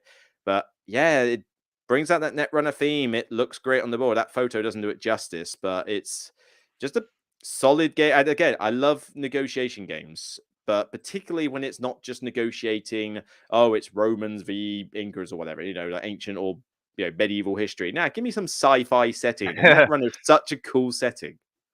Yeah, I mean, I know the universe and I know the games. I've not played that one, but that has been on my radar for some time. Oh, just a good way. I mean, like the different corps, everybody role plays it a bit as well. You know, you're a sort of evil corp doctor. I mean, I loved playing Jinteki in the actual Netrunner game, laying traps and that. That was always fun. But yeah, the security or the HB, I forget what they were called, Hans Byroid, you know, the cyborg things, like Blade Runner stuff. Melange Mining, MBN Media coverage, not Wayland Yutani with the power stuff. It's just, I mean, sorry, that needs a lawsuit. That is Wayland Yutani. But it is long, you know. I mean, 6 people, you are talking a good 3 hours of this game. This is not a quickie, but I've still got that on my shelf over there. And occasionally come a convention or a night where I'm like, you know what, this is the only game we're going to play for the night. I'll bring it out, teach it, and people will just get into it. The more I talk about it, the more I want to get it out. When am I going to get my time? friend Christoph has just said that he said it's a longish game, lots of table talk if 6 people. Yeah. I mean, he's I think I showed it in. Keeps trying to bring up stuff if I help at the bottom, but yeah, he did say, and it is long. Yeah, I'm not gonna lie. It's a niche game. You know, not everybody should go after it. I think if you're not a fan of the Netrunner universe, you can probably skip it. If you don't like long negotiation games, definitely skip it. But it's like you want to get in each other's faces and get some good heated arguments in there of like back and forth, like really got to. But you cannot play this silently, apart from being the Federalist, I guess. But yeah, it's just like a really cool thing, because half the time you're also trying to sort of guess, right? You be really against me this whole game. Am I your rival, or are you just being a git? That's a good job. But yeah, if you can get hold of it, give it a shot. I mean, if you can get hold of it, it will probably be cheap because it didn't get a ton of buzz because obviously it wasn't for everybody. But it's probably out of print in the sense that it's not had a reprint, and unlikely it will get another one. But yeah, by all means, give it a try. All right, So let's it was move 4 to on. 6 player, yeah? 4 to 6, because you can have a Federalist at any player count, but the thing is, if you don't play with 6, you don't use every single corp. And I think having every single corp represented makes the game shine. Like you've got a human player is dealing with every aspect of the city, whereas if you have less, certain aspects you kind of have to deal with in other ways. I just think it's just nice to have the full count. If you're going to play a game this long, you might as well have the 6, because it's not like 4 makes it a short game. I can tell you that, Natch. All right, freeze.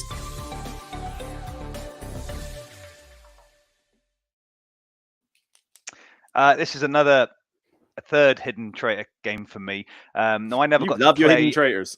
I do, but this is also a Fantasy Flight game as well. No, I never got Ooh. to play Battlestar Galactica, Oh, but so- I loved Unfathomable.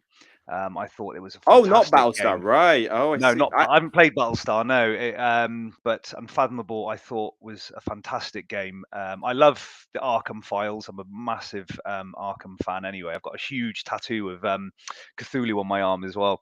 But when I played this, I just thought it was fantastic. I think it has to be played at 6 players again. I think hidden traitor games have to be played at one of the highest player counts.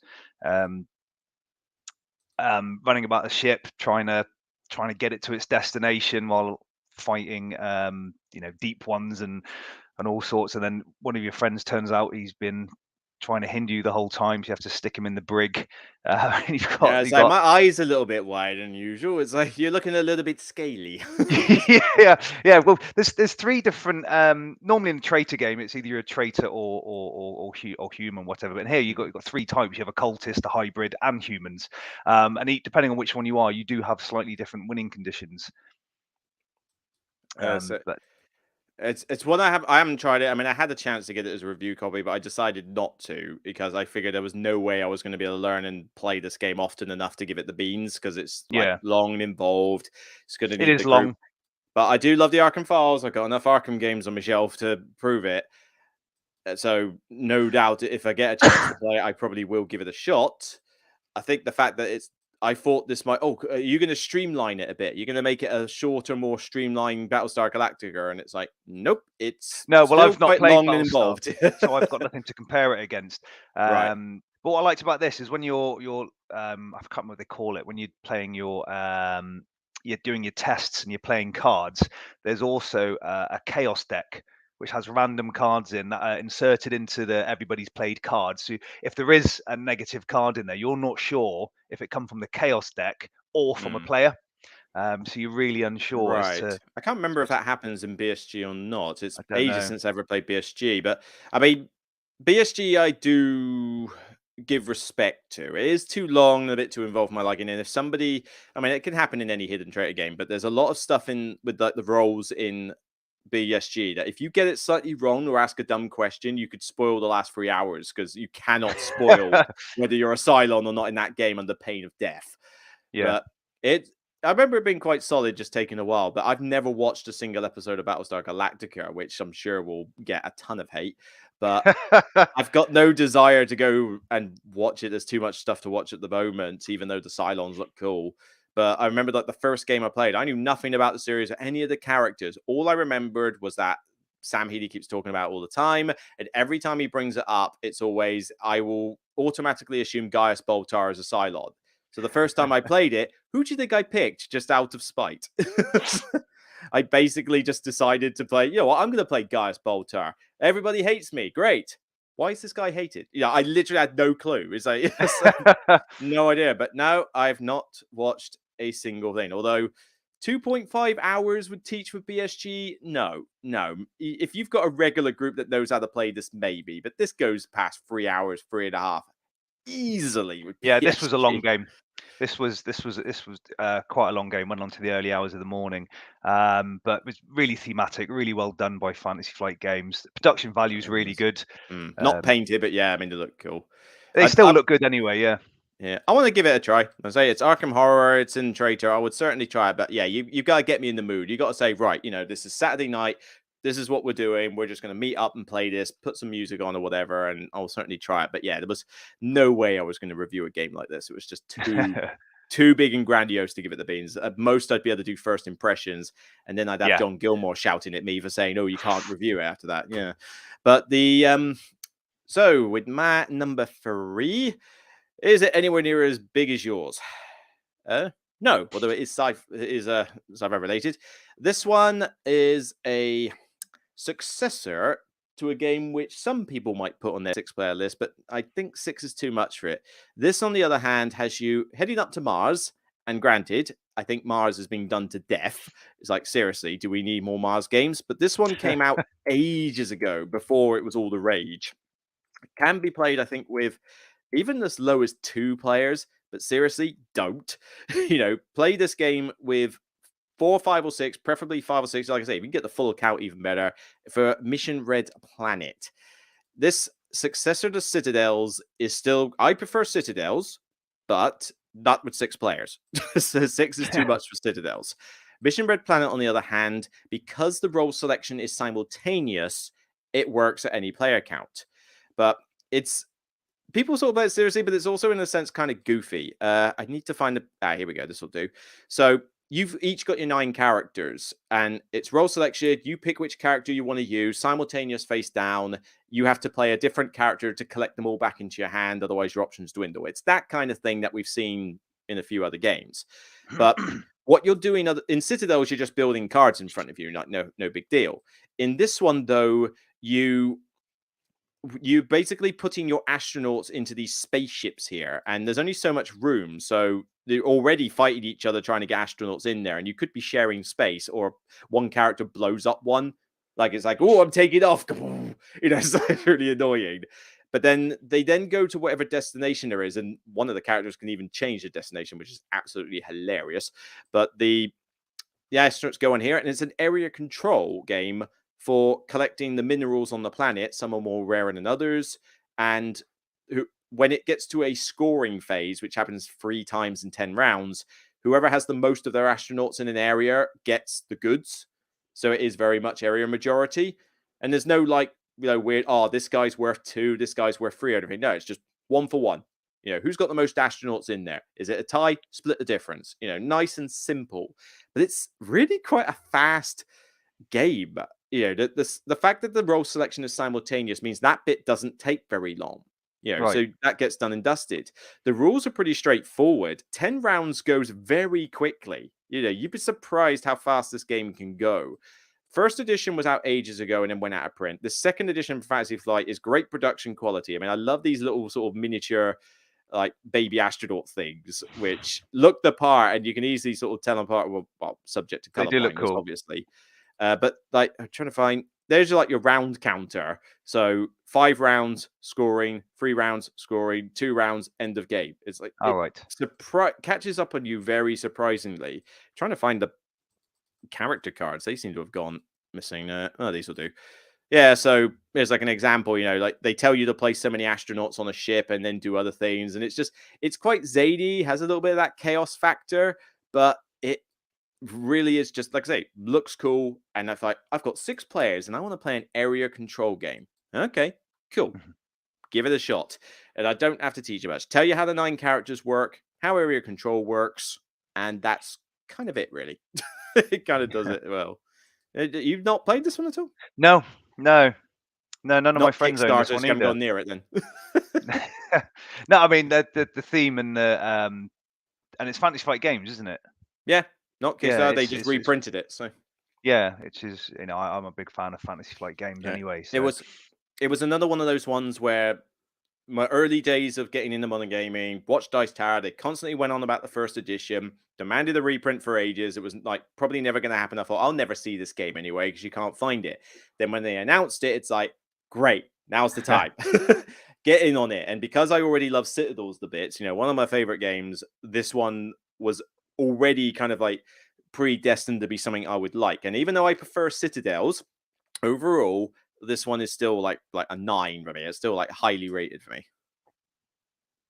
But that's one I definitely have to look into. But I think I can't remember what game it was you showed earlier with the cubes and negotiations. I think that's on my list. Confluence. Yeah, that's on my list to get a minute.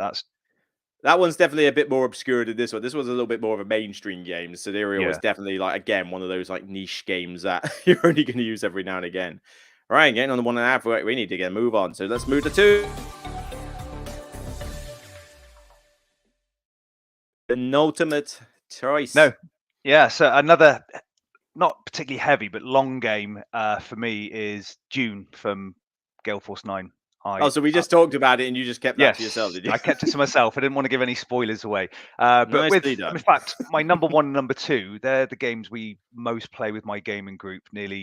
It's normally alternate number 1 and Dune.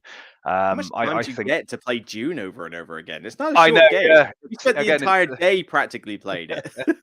yeah, and again, it's as you know, the table talk, especially during the bidding when you're looking at bidding for the cards, that can take an age just to get one round done. But um, I like the allies. I like paying spice to, oh, show me the card. I want to see it before I buy it. And you can, give the Emperor some, or give them some spice to look at your cards. I had a great game a couple of weeks ago where I used the voice to win the game, where 2 allies thought they had won and they were running around the table, jumping around, and I knew you'd win in round 8, and I'd set up the perfect plan where I'd I gone really into. shouldn't. Yeah, I really shouldn't have played those as my first choice. Because I just thought, how on earth are you supposed to predict the game's going to end in a certain round? That just doesn't seem to work for me. And like I say, my Well, guess was completely out, so I in found round myself 7, not using the Benny to their full potential. well, no, in round 7, what I did was I was allied with another player, and I said, look, I'm going to attack this stronghold, and I'm going to go in with all my guys and use them all so they all die apart from one, which will then I'll be easy pickings. And I was planning it, and I knew that if they got that, they would then own 3 strongholds, and they did in round 8. And they played into my hands. It was amazing. But I think it's great. Every time I play it, I enjoy it, whether I win or not. It's just a fantastic game. Yeah, I gave it a respect because it does respect that license a lot. I did like, okay, this feels like a Dune game, and as much as my mate is a bit more into Dune, so he was basically feeding me lore knowledge, like, who are these people? Who are these people? I have watched the new movie, did not like it. What? But I'm sorry, but if that movie was a full length movie and it was like 2.5 hours on, maybe, but you cannot put me in a cinema for 3 and a bit hours and give me half a movie where most of the movie is just panning shots of deserts. Okay, it worked with Lord of the Rings, but stuff happens in Lord of the Rings. Nothing Yeah, I don't happens mind in long films. I like long games, so it's okay. the problem is the same guy did Blade Runner, the sequel one or something, and it's like, seriously, why is this 90-minute movie stretched out to 3.5 hours? Seriously, get off your high horse with Do you these know long Christopher films. Walken's going to be in the second one? Second what? He's 2nd June, the next film. He's the Who's he Emperor. playing? The Emperor. Christopher Walken is going to play an emperor. Yeah.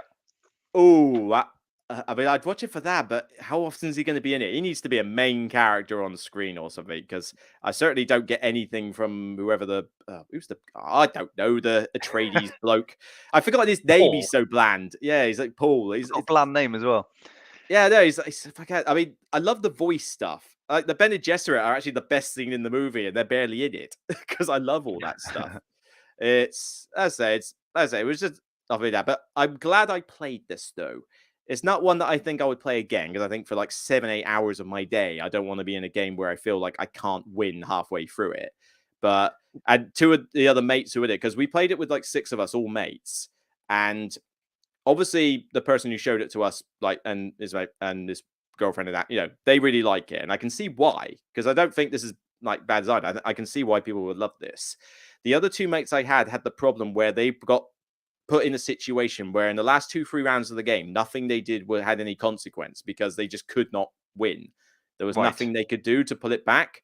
So it was really just between like 2 players really to see whether they were winning together or solo. And I had the potential to sabotage things with a couple of like hidden advisors that I had, but that was kind of about it. And I couldn't do the prediction thing. I mean, the prediction thing's like, how am I supposed to potentially guess and orchestrate that? That just seems too much for the first time player to do. Yeah, I can understand for the first time player. Yeah, but the thing is, I knew what they were. That they had the mystical voice, and it's like, ooh, so I get to say that during the thing. It sounded like fun, but yeah. And I'm sorry, no, not 3 to 4 hours. This is not a 3 to 4 hour game. No, I've never played it in less than 4 hours. No way. It's not possible. This game has. I mean, we played at a convention, and granted, a lot of us were new to the game, so we weren't the quickest thing. But you've got the negotiation, I can't remember if this is trading, but yeah, you've got the negotiation, the alliances, orchestrating the different turns. This is not a game you can play fast. You play the advanced rules where you get, I can't remember what they're called. It's almost like you can turn the tokens over, and there's like a ghost version where they can move about there's a different version of the tokens on the other side, and then we used different. There were two new houses that we used as well, and there were 2 cards drawn every turn as well, rather than just the 1 card for the spice. No, I think we just did normal rules because I don't remember there being extra houses bar the major ones. Yeah, I think they're part of the expansion. But it's, that I mean, adds a couple of hours.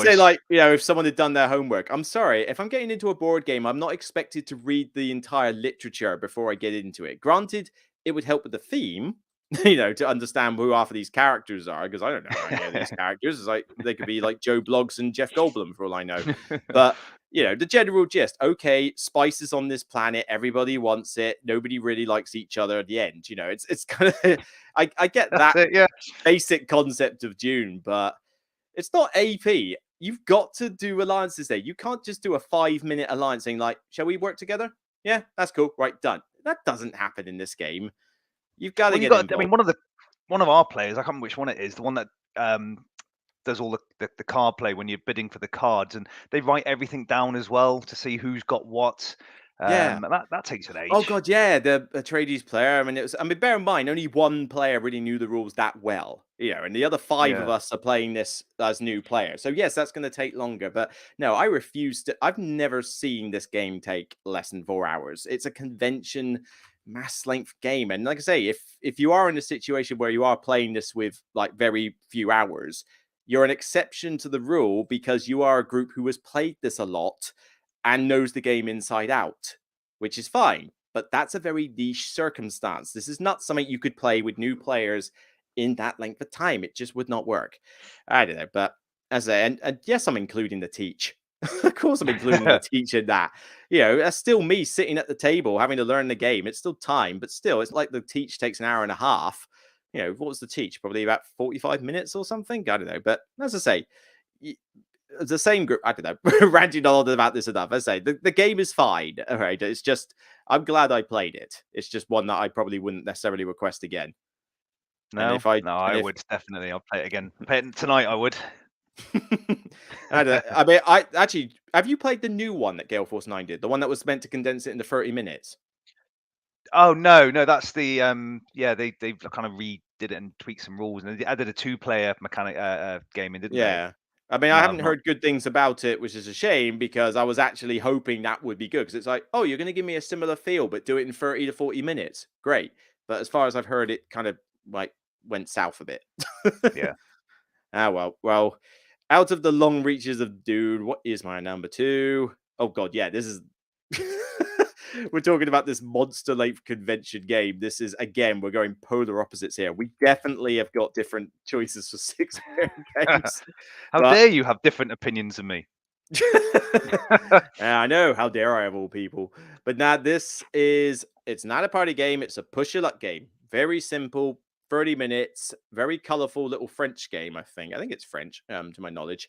But it's fine at other player counts, but you've got the full count of 6. This is just a barrel of laughs. Have you heard of a nice little game called Celestia? This one earlier. No.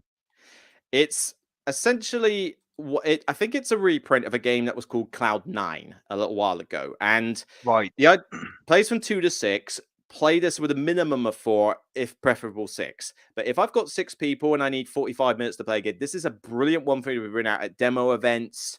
It's worked at demo events where I've just taught new players games, but even at my games club, great one. Essentially what happens is first player to get the 50 points announces it and wins. How you get points though is that you have this ship that starts at the beginning and you're sailing across these different islands to pick up treasures, basically. The treasures are worth more points the further down the line you go.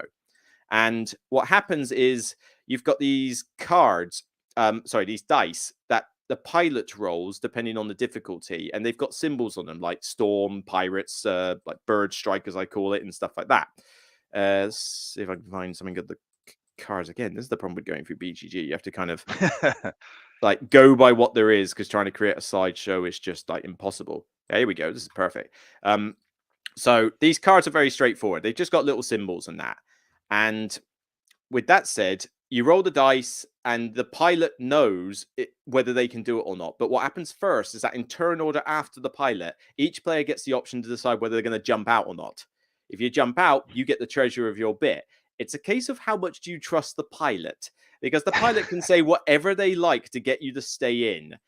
They could happily, people will trash talk each other. People will say, like, I've got this. All right, I've got this, right? It's easy. I've got, yes, I know it's free storm symbols, but all I need to do is I've got the free cards here. Trust me. Everybody's trash talking. People decide when they want to get on or off. And if the pilot can succeed, they carry on. And those people who got off have to wait until the ship crashes. But if the pilot can't do it, it crashes. Nobody on the ship at the time gets anything. It resets and you go back from the start until somebody eventually gets to that 50-point thing. But it's such fun. This one is just the ultimate social game for easy rules, because you've got little special cards you can play to like hose other players. Not like take that rubbish, but like one gets the person to jump out, one jetpacks you to safety. You got little cool things like that. But it's that interplay with all the players where not only are they like trash talking their piloting skills just for like random nonsense, but it's the fact that the pilot can lie about the circumstances. Like if I know I can succeed, I want you to get off the ship because I don't want to take you to these places with high treasures. But then if I know I'm going to crash, I want to take as many people out with me as possible.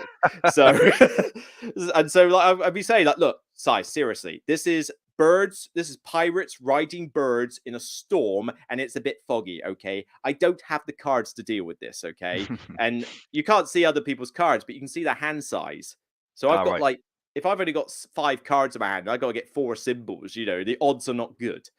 But I'll be saying, like, look, I seriously can't do this. All right, get out of the ship. Honestly, you trust me on this. Get out of the ship. Half of them jump out, and then you go, yoink, 4 cards done. I'm off. Bye, suckers. It's so much fun. So that's a ship, not a bathtub, yeah. Yeah, it is. It is something. It looks like something you would get out of like Forbidden Desert or whatever. But I mean, the production value is good for something that is a small square box footprint. These dice are cool. The artwork is pleasant because it's a French style. Yeah, it's like, I think it's French as far as I'm aware. But I mean, did it have a different name? Because I've seen this, but I'm sure. Did you say it had a different name? It used to be called Cloud9 a long time ago, and it had very basic components. Celestia is the reprint from Blam.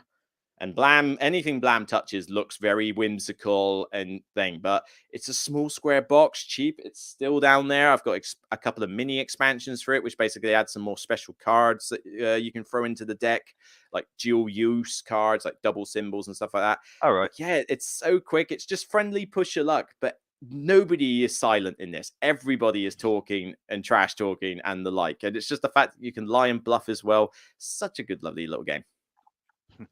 Like diametrically opposite to anything you play, I'd get. But I would give it a go. I told you the only game I wouldn't play, didn't I? Because a lot of these bigger games that you're mentioning are like what ones I would think I'm going to play these at a convention, or like this is the only thing I'm playing at game night. Like I've got to treat it as an event.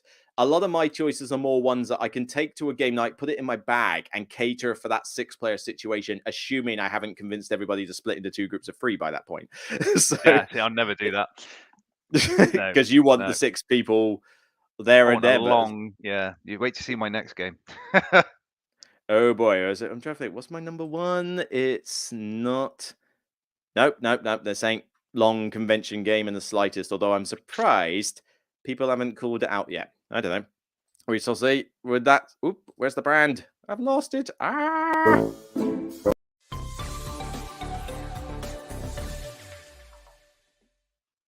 You can tell it's getting late where I'm messing up the transitions. So my number 1 6-player game. I think it's it's a Marmite game. I think. I think you either really like it or you just won't want to play it. Now I normally play this. I normally play this at 8 players, but I'm just going with the base game. But also expansion makes it Game of Thrones, fantasy fight games. Okay. Actually, yeah, I kind of thought like, would this be on anyone's list? Yeah, absolutely love that game. That can be a long game, especially with the up to 8 players. You're looking at an all-nighter.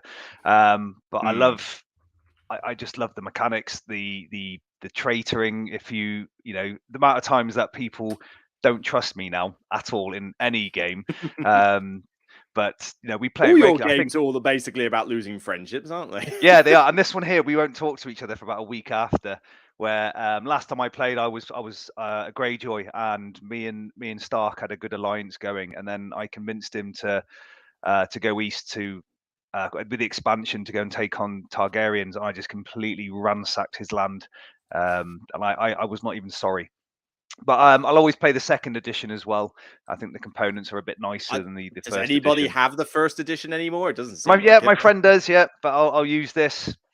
And we've played this quite regularly, actually. It's probably in the last 2 years our most played game for 6 or more players. So Drunken Um, Physics is basically your best friend, like, in the chat, because everything he likes is clearly what you like as well. Me and Mark brothers in arms. I've got a friend called Mark who plays this, and he doesn't have analysis paralysis, but he likes to think things out very carefully. And if someone's winning, he just stands up and shouts "stop," and he'll go around the table and start pointing out what we should be doing and where people are winning. And it's It's really very funny to commanding. watch. Yeah, it's very funny to watch. Wait, this guy's going to do this. We need to sort this out, and no one listens to him. But it's very funny to watch. But have you played this? I have once or twice ages ago. I mean, this would probably been like in the early days of that. I like Game of Thrones, the series. I have watched all of Game of Thrones. So, yes, I haven't watched any of Battlestar Galactica, but I have seen every episode of Game of Thrones. And yes, sadly, that has to include the 8th season. Yep. But, how badly can you end the saga? That was so good at first. But and I love the series. The game didn't sit well with me, though. I mean, I get the theme of it is perfect, but I think it crosses that threshold of just being too mean. Like, this one can be punishing as all get out. And one thing I'm not a fan of is a concept called a pseudo knockout, which is essentially that you're not eliminated from the game, but you might as well be. It's very Yeah, you easy in can the be. early game to just be completely taken out of the running with this, but you've got to sit there for another 3 to 4 hours before the game ends. Yeah, And it that can be is brutal that all. way. Where if you have a bad start, it can be really difficult to recuperate from. Yeah. Note to self, don't play Lannister as your first person. Oh my God. I mean, I got wrecked in my first game as Lannister, thinking, like, look, they're the fun faction of the series, okay? But I'm stuck in the middle with everybody around me, and I have very little defense. Hang on, how am I supposed to win this? And I don't know. It's like, I mean, obviously, I didn't know exactly what I was doing. I think in the later game, I played. Who did I play? I think I might have played Stark in a later game. I thought, like, all right, let's go for the next most interesting faction. I went for Stark. I did a bit better in that one, but in both games I played, I found that the Greyjoy just have too much of an advantage. I could be completely wrong in that, but No, you are right. Greyjoy are Yellow won powerful. both times. Are they? Oh, actually, great. I think Greyjoy the most powerful faction, and they tend to do well because they have a very good starting move where you can just absolutely punish Lannister from the get go. Yes, and that happened in my first game. Yeah. I mean, the card system and the voting stuff. I mean, mechanically, I thought the game was sound. There was nothing I could really fault about the game mechanically. It just crossed that threshold of sort of like, like I could make no mistake, get screwed over, and then I can't really do anything about it. It's not like I can pull myself back, and that sours me. If it was the chance of, I've had a bit of a bad start, but hang on, let me just play my cards right. Let me just do a few things. I can pull myself back into this game. I never felt like not just me, but anybody else who got caught out early could do that. And if the game's like 3+ hours, I need Well, a wait till you catch-up add the mechanism. Yeah. expansion. It's a huge game. But with the expansion, if you have the if you're using the Targaryens, but you don't have 8 players, there's now a vassal system where whoever's first on the Iron Throne can control another house, but they can't take that house's land and they can't attack that player. But they're quite powerful. The vassal, they got very high cards, big high strength. They start off really strong. But someone's put here they haven't just. I'd probably go a little bit too far. I mean, the game's got enough in it in a base set. I don't think it needs an expansion. Yeah, It's got all the major players. I mean, it does. Yeah. It adds Arryn and Targaryens into the expansion. Oh, the Targaryens weren't in the original? All right. Yeah. No, not in this one. No, the Targaryens aren't in this. So it adds another island on the east coast, and the Targaryens start there, and they start with very weak dragons. But every other round, they'll increase in strength. So by the end of the game, you could have 3 strength 5 dragons flying around. I feel like you should be able to just get your dragons and obliterate everybody on the map. So it's No, like no, they start off very weak. very few factions have the defenses to deal with 3 dragons. You know, Yeah. the only things that were able to take down the okay, that's spoilers and things like that. But what was it? Like the zombie army, I think, is the only thing that successfully Oh, takes yeah. down a dragon. So I would have thought that if you've got those dragons in this board game, you just literally go, right, go off, fly, eat everything. That'd be easy. Well, someone's put here they don't like the combat system, but the reason I like this game is because of that reason. It's not luck based. You know, you've got your units, their units. You can ask for support, so you know what the score is going to be. Well, unless the support That screws you is over. true. There's not a lot, if any, luck in this game. Yeah, but you can introduce it now in the new. You can have I can't remember what they're called now. Tides of battle cards, where each player will draw a card at the end of battle, and it could eliminate or give you shields or extra power and things like that. But that's optional. Right. But we use them quite regularly just to throw a little bit of a curveball into the game. It's as I say, it was definitely like a cool experience. And I just crossed that line in a sense. Would I pick Space over Game of Thrones? Yes, but then I'd probably pick Catan over Game of Thrones at the moment. It's, as I say, it's I've played it.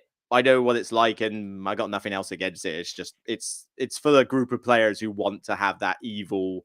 I don't care if I'm out of the whole game for 3 hours. I just want to watch it play out type thing, because you've got to have something interesting to do while you're effectively knocked out of the game. And if you're enjoying watching everybody else do all the negotiation and craziness, then that's all good. You're gonna have a whale of a time.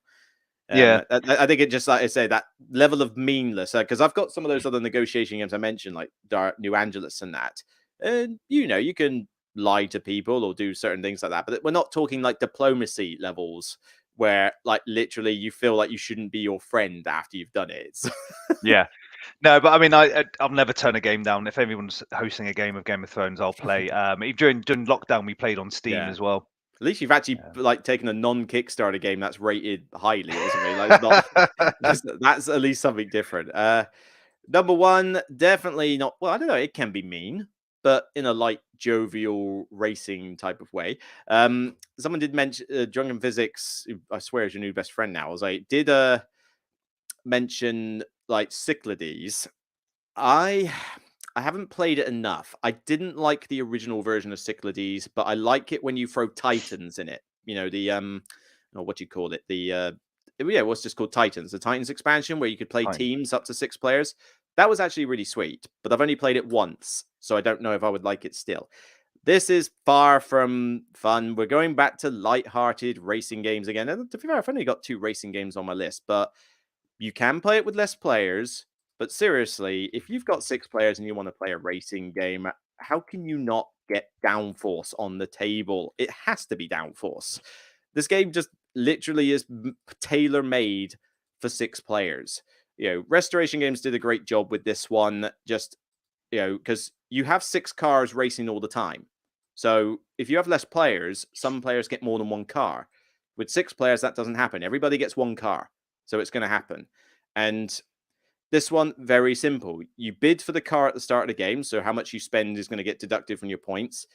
Each person takes it in turn to play one of those cards. You go from top to bottom and you move all those cars that many spaces, but you determine where they go.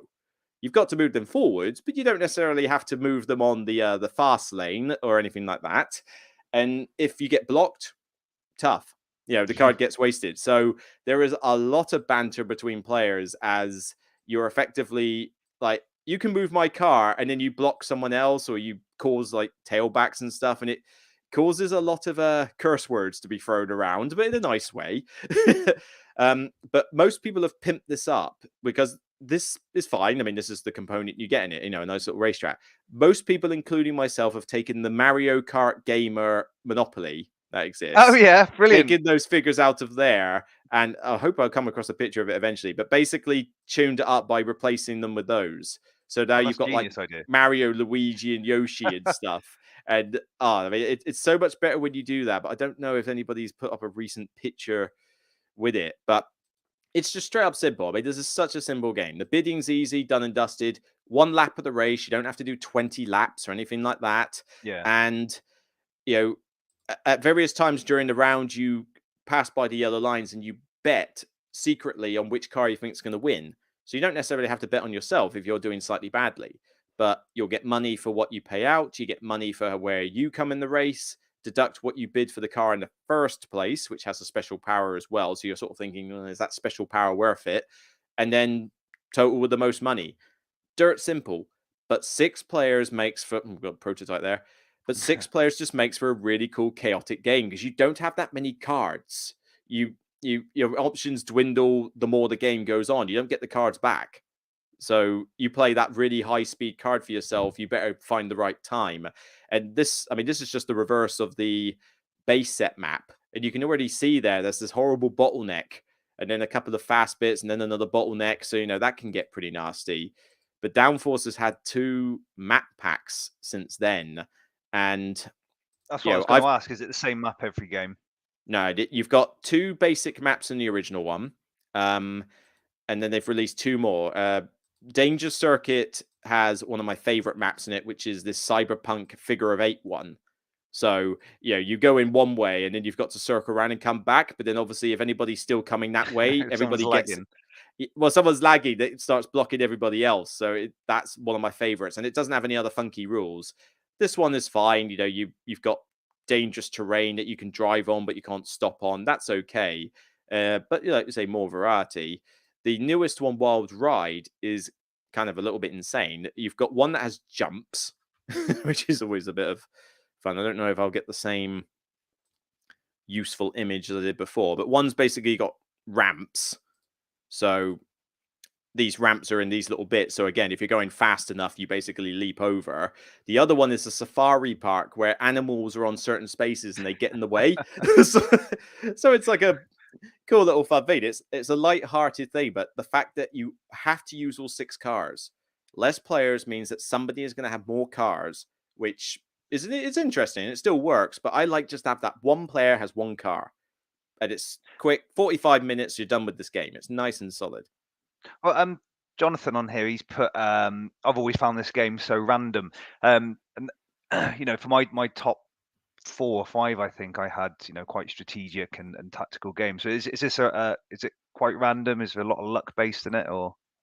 I wouldn't call it random because you're not rolling a dice to do things. It can be slightly chaotic because, players are playing cards. So you've played a card and then other players are playing it, and it can potentially mess you up. But it's a light-hearted racing game that's 45 minutes. It's not meant to be super strategic. You're playing it for, a good laugh. But it's not really... I wouldn't call it random because you're still you can see what cards you've got. You still have a choice of what to play on your turn. And, it's great to just bottleneck on. But yeah, you're not playing this as a super serious thing. I mean, you could play it as a drinking, drinking game in a sense. Trying to think what other comments we've got. No, you can't shoot people. Although I swear I did remember somebody doing house rules where they came up with their own rule set with the Mario Kart figures to actually do Mario Kart stuff. I swear I have seen pictures of that somewhere, but whether it works or not, I don't know. But yeah, simple to teach, family weight, but can still just be a laugh at. Oh, somebody's done it with the Pixar cars. Instead, and actual miniatures for those. That's quite fun. But to be fair, that's probably the only good thing to come out of that Pixar's film. But Seal of Excellence. It does the job so well as a neat little 6-player. But yeah, wow. That was 2 very different lists. Yeah, very different. Yeah, I mean, mine started off quite light and cheesy ones, and then it kind of got really heavy and complex. Well, even then, I don't think most of yours are fairly lengthy sort of big group games. Clearly, that's your shtick. The bigger, the more epic, the better. And I do like those epic games, but they're ones that just get played every now and again. They're not ones I'm going to pull out all the time.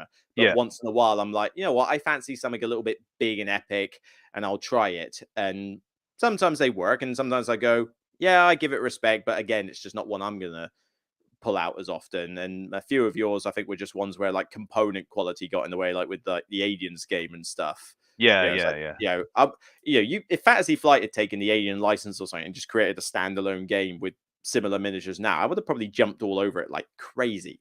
It would have been mad. I was going to add I was thinking, I didn't add it into my list, but it's one of my favorite games is Scythe.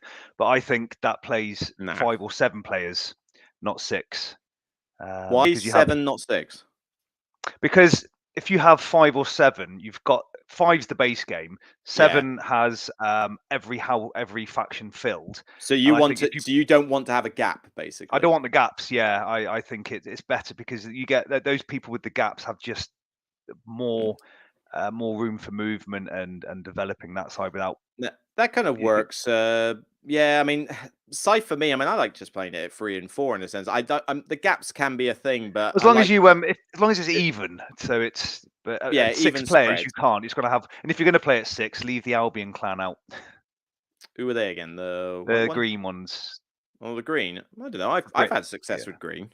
Yeah, I mean, I But won last time, but I just you've got didn't like to it. play different.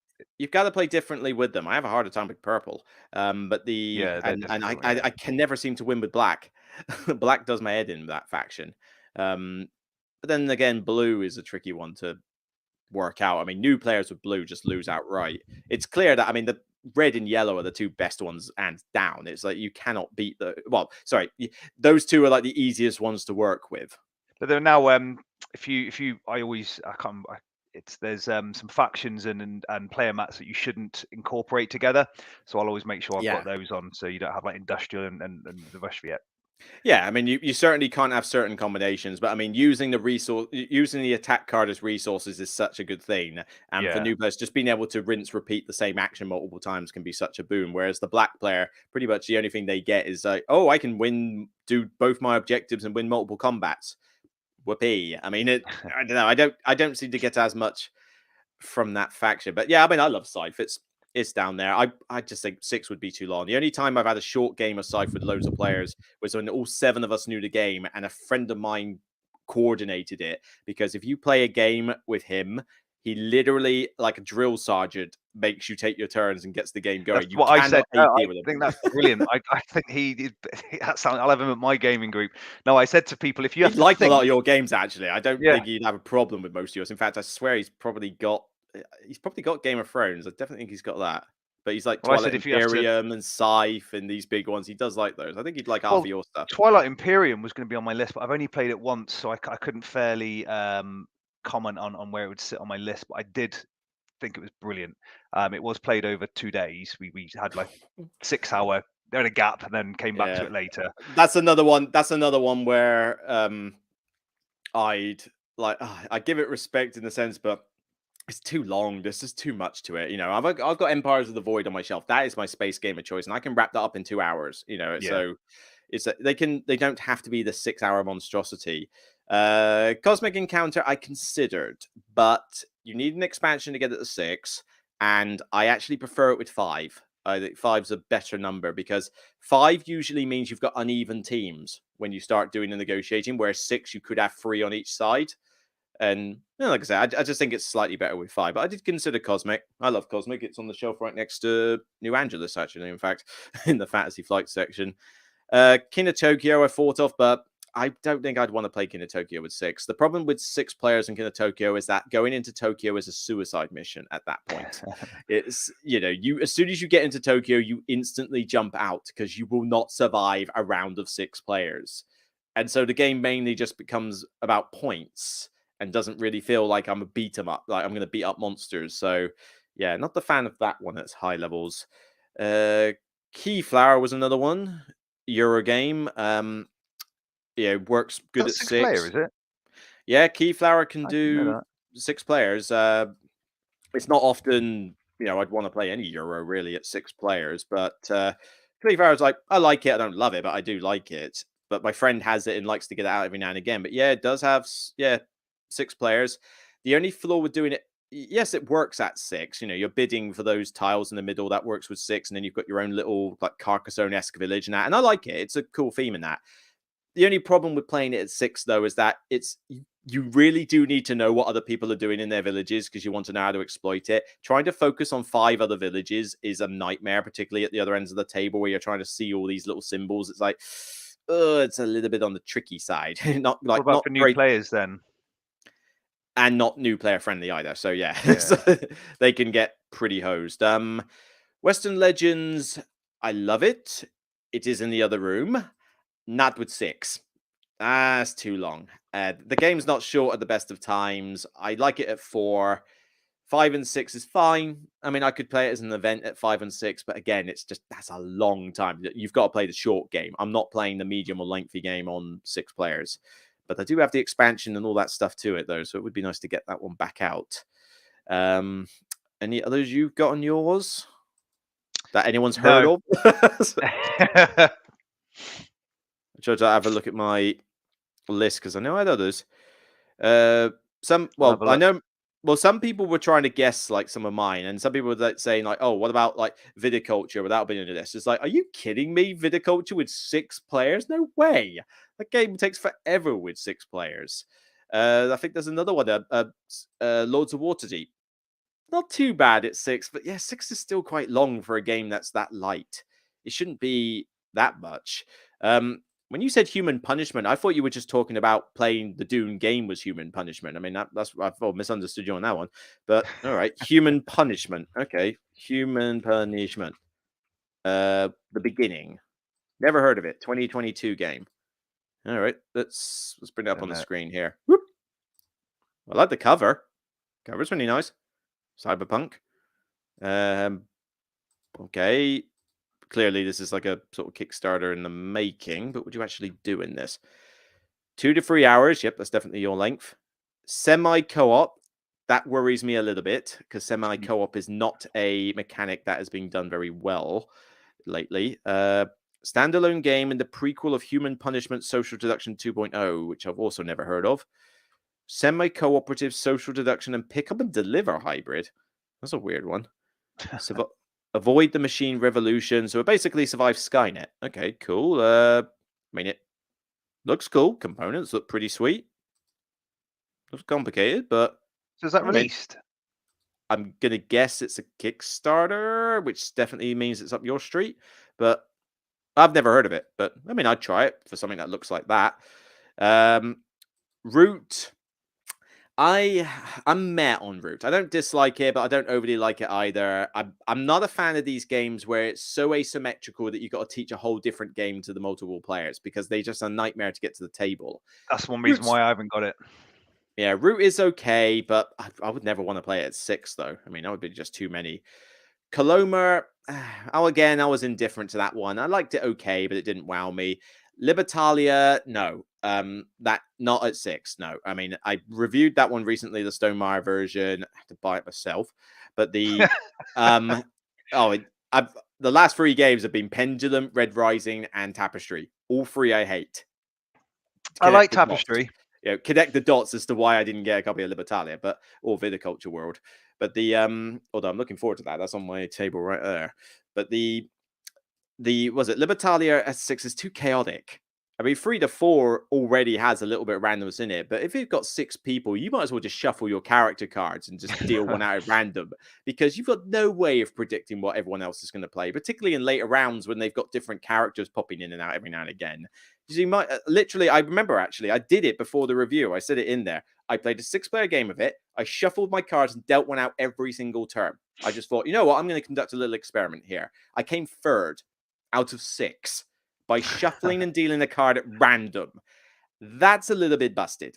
It's like, yes, okay, I didn't win, but with no effort at all, I come 3rd. Little bit chaos.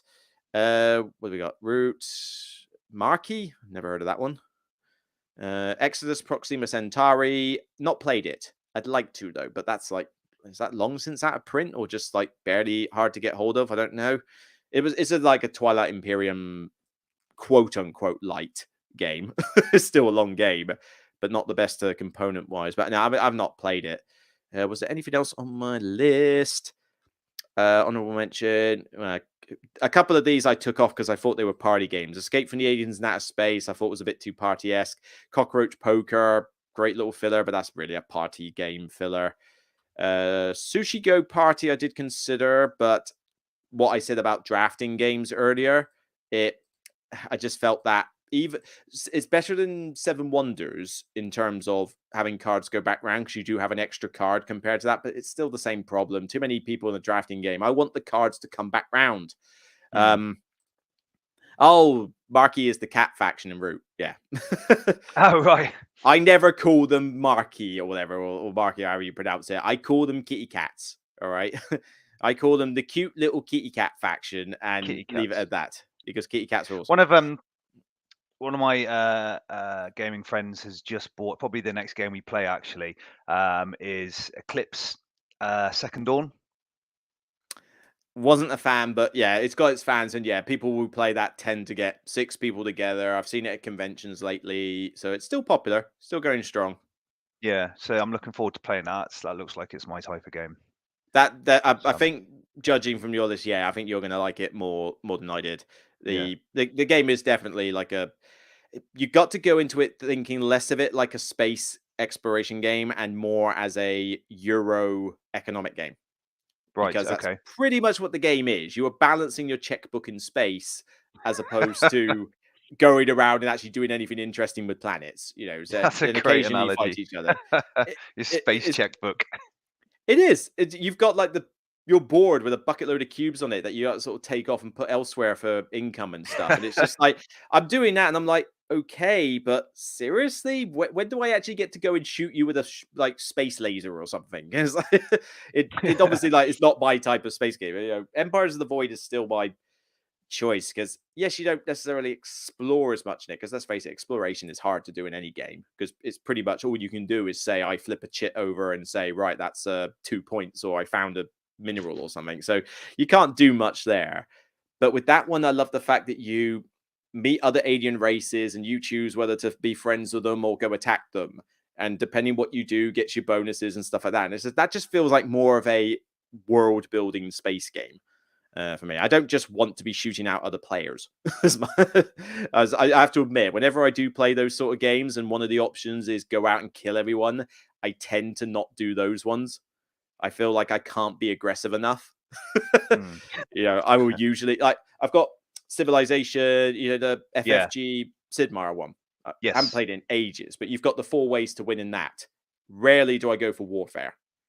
I am typically technology or coin. I think that's the 2 I go for. I forget what the other one is. Era of tribes that I've got on these, there's 6 winning conditions. So you've got a massive option. Oh, I like that. Yeah, so there's lots of ways to win.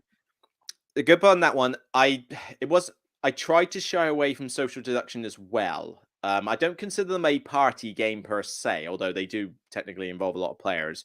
But I thought that if I literally involved party games and social deduction, that would be my entire list for the most part. Things like Downforce and Celestial would probably still make it, but I guarantee you, I think my bottom 5 wouldn't have made the top 10 if I could include those, because I can think of a ton of party games and social deductions like Deception and that I would have shoved on here for that many players. But yeah, I mean, in fact, I mentioned a dice game at the start of the video. That was Bang the Dice game, which works great at 6, 7, or 8. Love the game. It's still on my shelf, but it's really a social deduction game in a sense. And I thought, let's just avoid those ones. But yeah, it's an honorable mention, if nothing else, because the world's your oyster if you include those 2 genres for 6 players. But I was thinking I've got to try and restrain myself a bit and see, do I actually have anything else that I would actually bring out at 6? And it's like, just. Clearly, I don't. Doesn't sound like you had a problem. I mean, you came up with a bucket load of games that I've never heard of. You haven't even touched mainstream games yet. No, and I've got a couple of lighter filler games as well that I didn't bring into the list. Things like just little games like that, like Samurai Spirit and things, which cool. Just like little push your luck games and don't take very long to play. I mean, I would never play Carcassonne at 6. That is way too much. Dream Home I have. You can play it with 6 with the expansion. I usually prefer to play it with less, but it can work. Dixit is a party game, but yeah, play it with 6. Same for Detective Club. Mysterium, I mean, I say Mysterium / Obscurio earlier. Sushi Go, I already mentioned. I like to see cards come back round, and you don't get that with big players and drafting. And I've not played Cult Super Express. I've only played Cult Express, and that one was maybe just a bit too long. But I like Camelot. It's nice and short for its chaos. Cult Express, I felt, just went on a bit too long for the amount of chaos that had. I've not played the Super UK version. Sent me that I was going to do a review on it, but I think I might get the map just because the map makes it look a bit nicer. Right.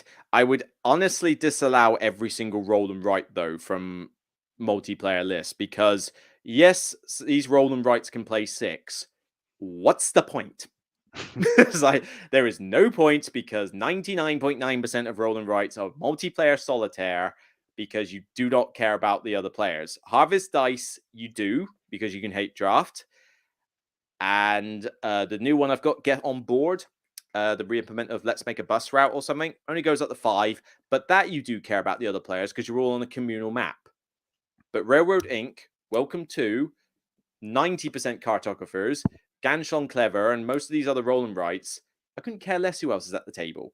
There was I think HandyCon a while back, they tried to do a 60-something player Welcome to game. Like 60 people and playing the same game of Welcome to. Who cares? You don't do anything with other players. It could be 60, 600. It makes no difference. So I don't know. I feel like roll and rights would be a cheat. Yeah. I've got 6 people together. Let's play a game. I'm going to play one where I don't get to talk to you 5 for the whole game. It doesn't really defeat the point. You got someone there asking about Arkham Horror 2nd Edition 6 players. I mean, that's a big ask. Yeah, but he says definitely like half a day. As long as you know that. I'd play. I'd like my long games. But it's too much downtime for that. I mean, I have played Arkham Horror with a lot of players before, and they have taken ages. And it's like the right group of mates and enough alcohol, I'll get through it. But I would never choose that. I mean, you've got Eldritch Horror behind your head. I would not pick that out with 6 ever. Well, I told you I tried it at 8, and after one round, I just like no way because it was on my birthday. It was a games day, and we had like 4 or 5 games planned. And after one round, I just went right, next game. We're not going to get through that today. How dare you, John? He's like trying to spur me on. Anyways, 2.25 hours. This has been longer than I thought, but that's in a good way. So, here's to do. But thanks everybody for joining in the chat. And for those of you watching this after the fact, hopefully you get some enjoyment out of this. And cheers, Mark, for I think I gave you this. I gave you a bunch of ideas and you selected this one, didn't you? This wasn't one that you came up with at first. Yeah. Yeah. Someday you'll have to do like a top 10 Kickstarters with someone or something, because I'm pretty sure that would be an interesting one. I mean, I do get a lot of Kickstarter games, but I think most people will have heard of the ones I've Kickstarted. So like they would have been like mainstream stuff. As I say, I've never heard of like Era of Tribes and a few others, but they certainly, I mean, I'd try Era of Tribes. Well, I've got a couple on my list from you as well, so yeah, but those little ones, it should be interesting. But yeah, I'm never going to get a copy of Era of Tribes. At least you can buy mine. So they're readily available. These ones, I'd have to go, right, when am I going around your house for like the entire weekend? We might be able to fit an Era of Tribes in or something well, like you that. used to be from this neck of the woods, didn't you, you said? What, from Somerset way? Yeah. Yeah. Did you say you were from that neck of the woods? Yeah, I used to live in Taunton. That was the hometown. That's where I live. And then moved over to Taunton. You're actually in Taunton? In Taunton, yeah. I need to like say hi if I go visit the parents then, because they're still in the Yeah, area. drop by. Yeah. That would be I got to try and do that at some point. Yeah. But yep, great having you here, chat. So I really appreciate it. Thank you very much. Nah, honestly, I'm just glad to get another collaboration done. And let's say we should have done this ages ago, given that we are in the same area, so it makes life a lot easier. No time zone nonsense. We try to like, all right, it's not daytime for you. It's in the evening, just like everybody else. But anyways, thanks everyone for joining us. We'll catch you on the next collab. I've got, I think Solo Playthroughs is going to join me for some point soon for games we called on. And I know there's a couple others who have asked to join in at some point. Failing that, I'm going to get more top 10s done because there's not as many games I need to review at the moment. So yeah, top 10s for the win. Top 10s for the win. So we'll catch you, everybody. Remember, support his channel. Go subscribe to him. All right. Thank you, guys. Cheers, Luke. Bye bye.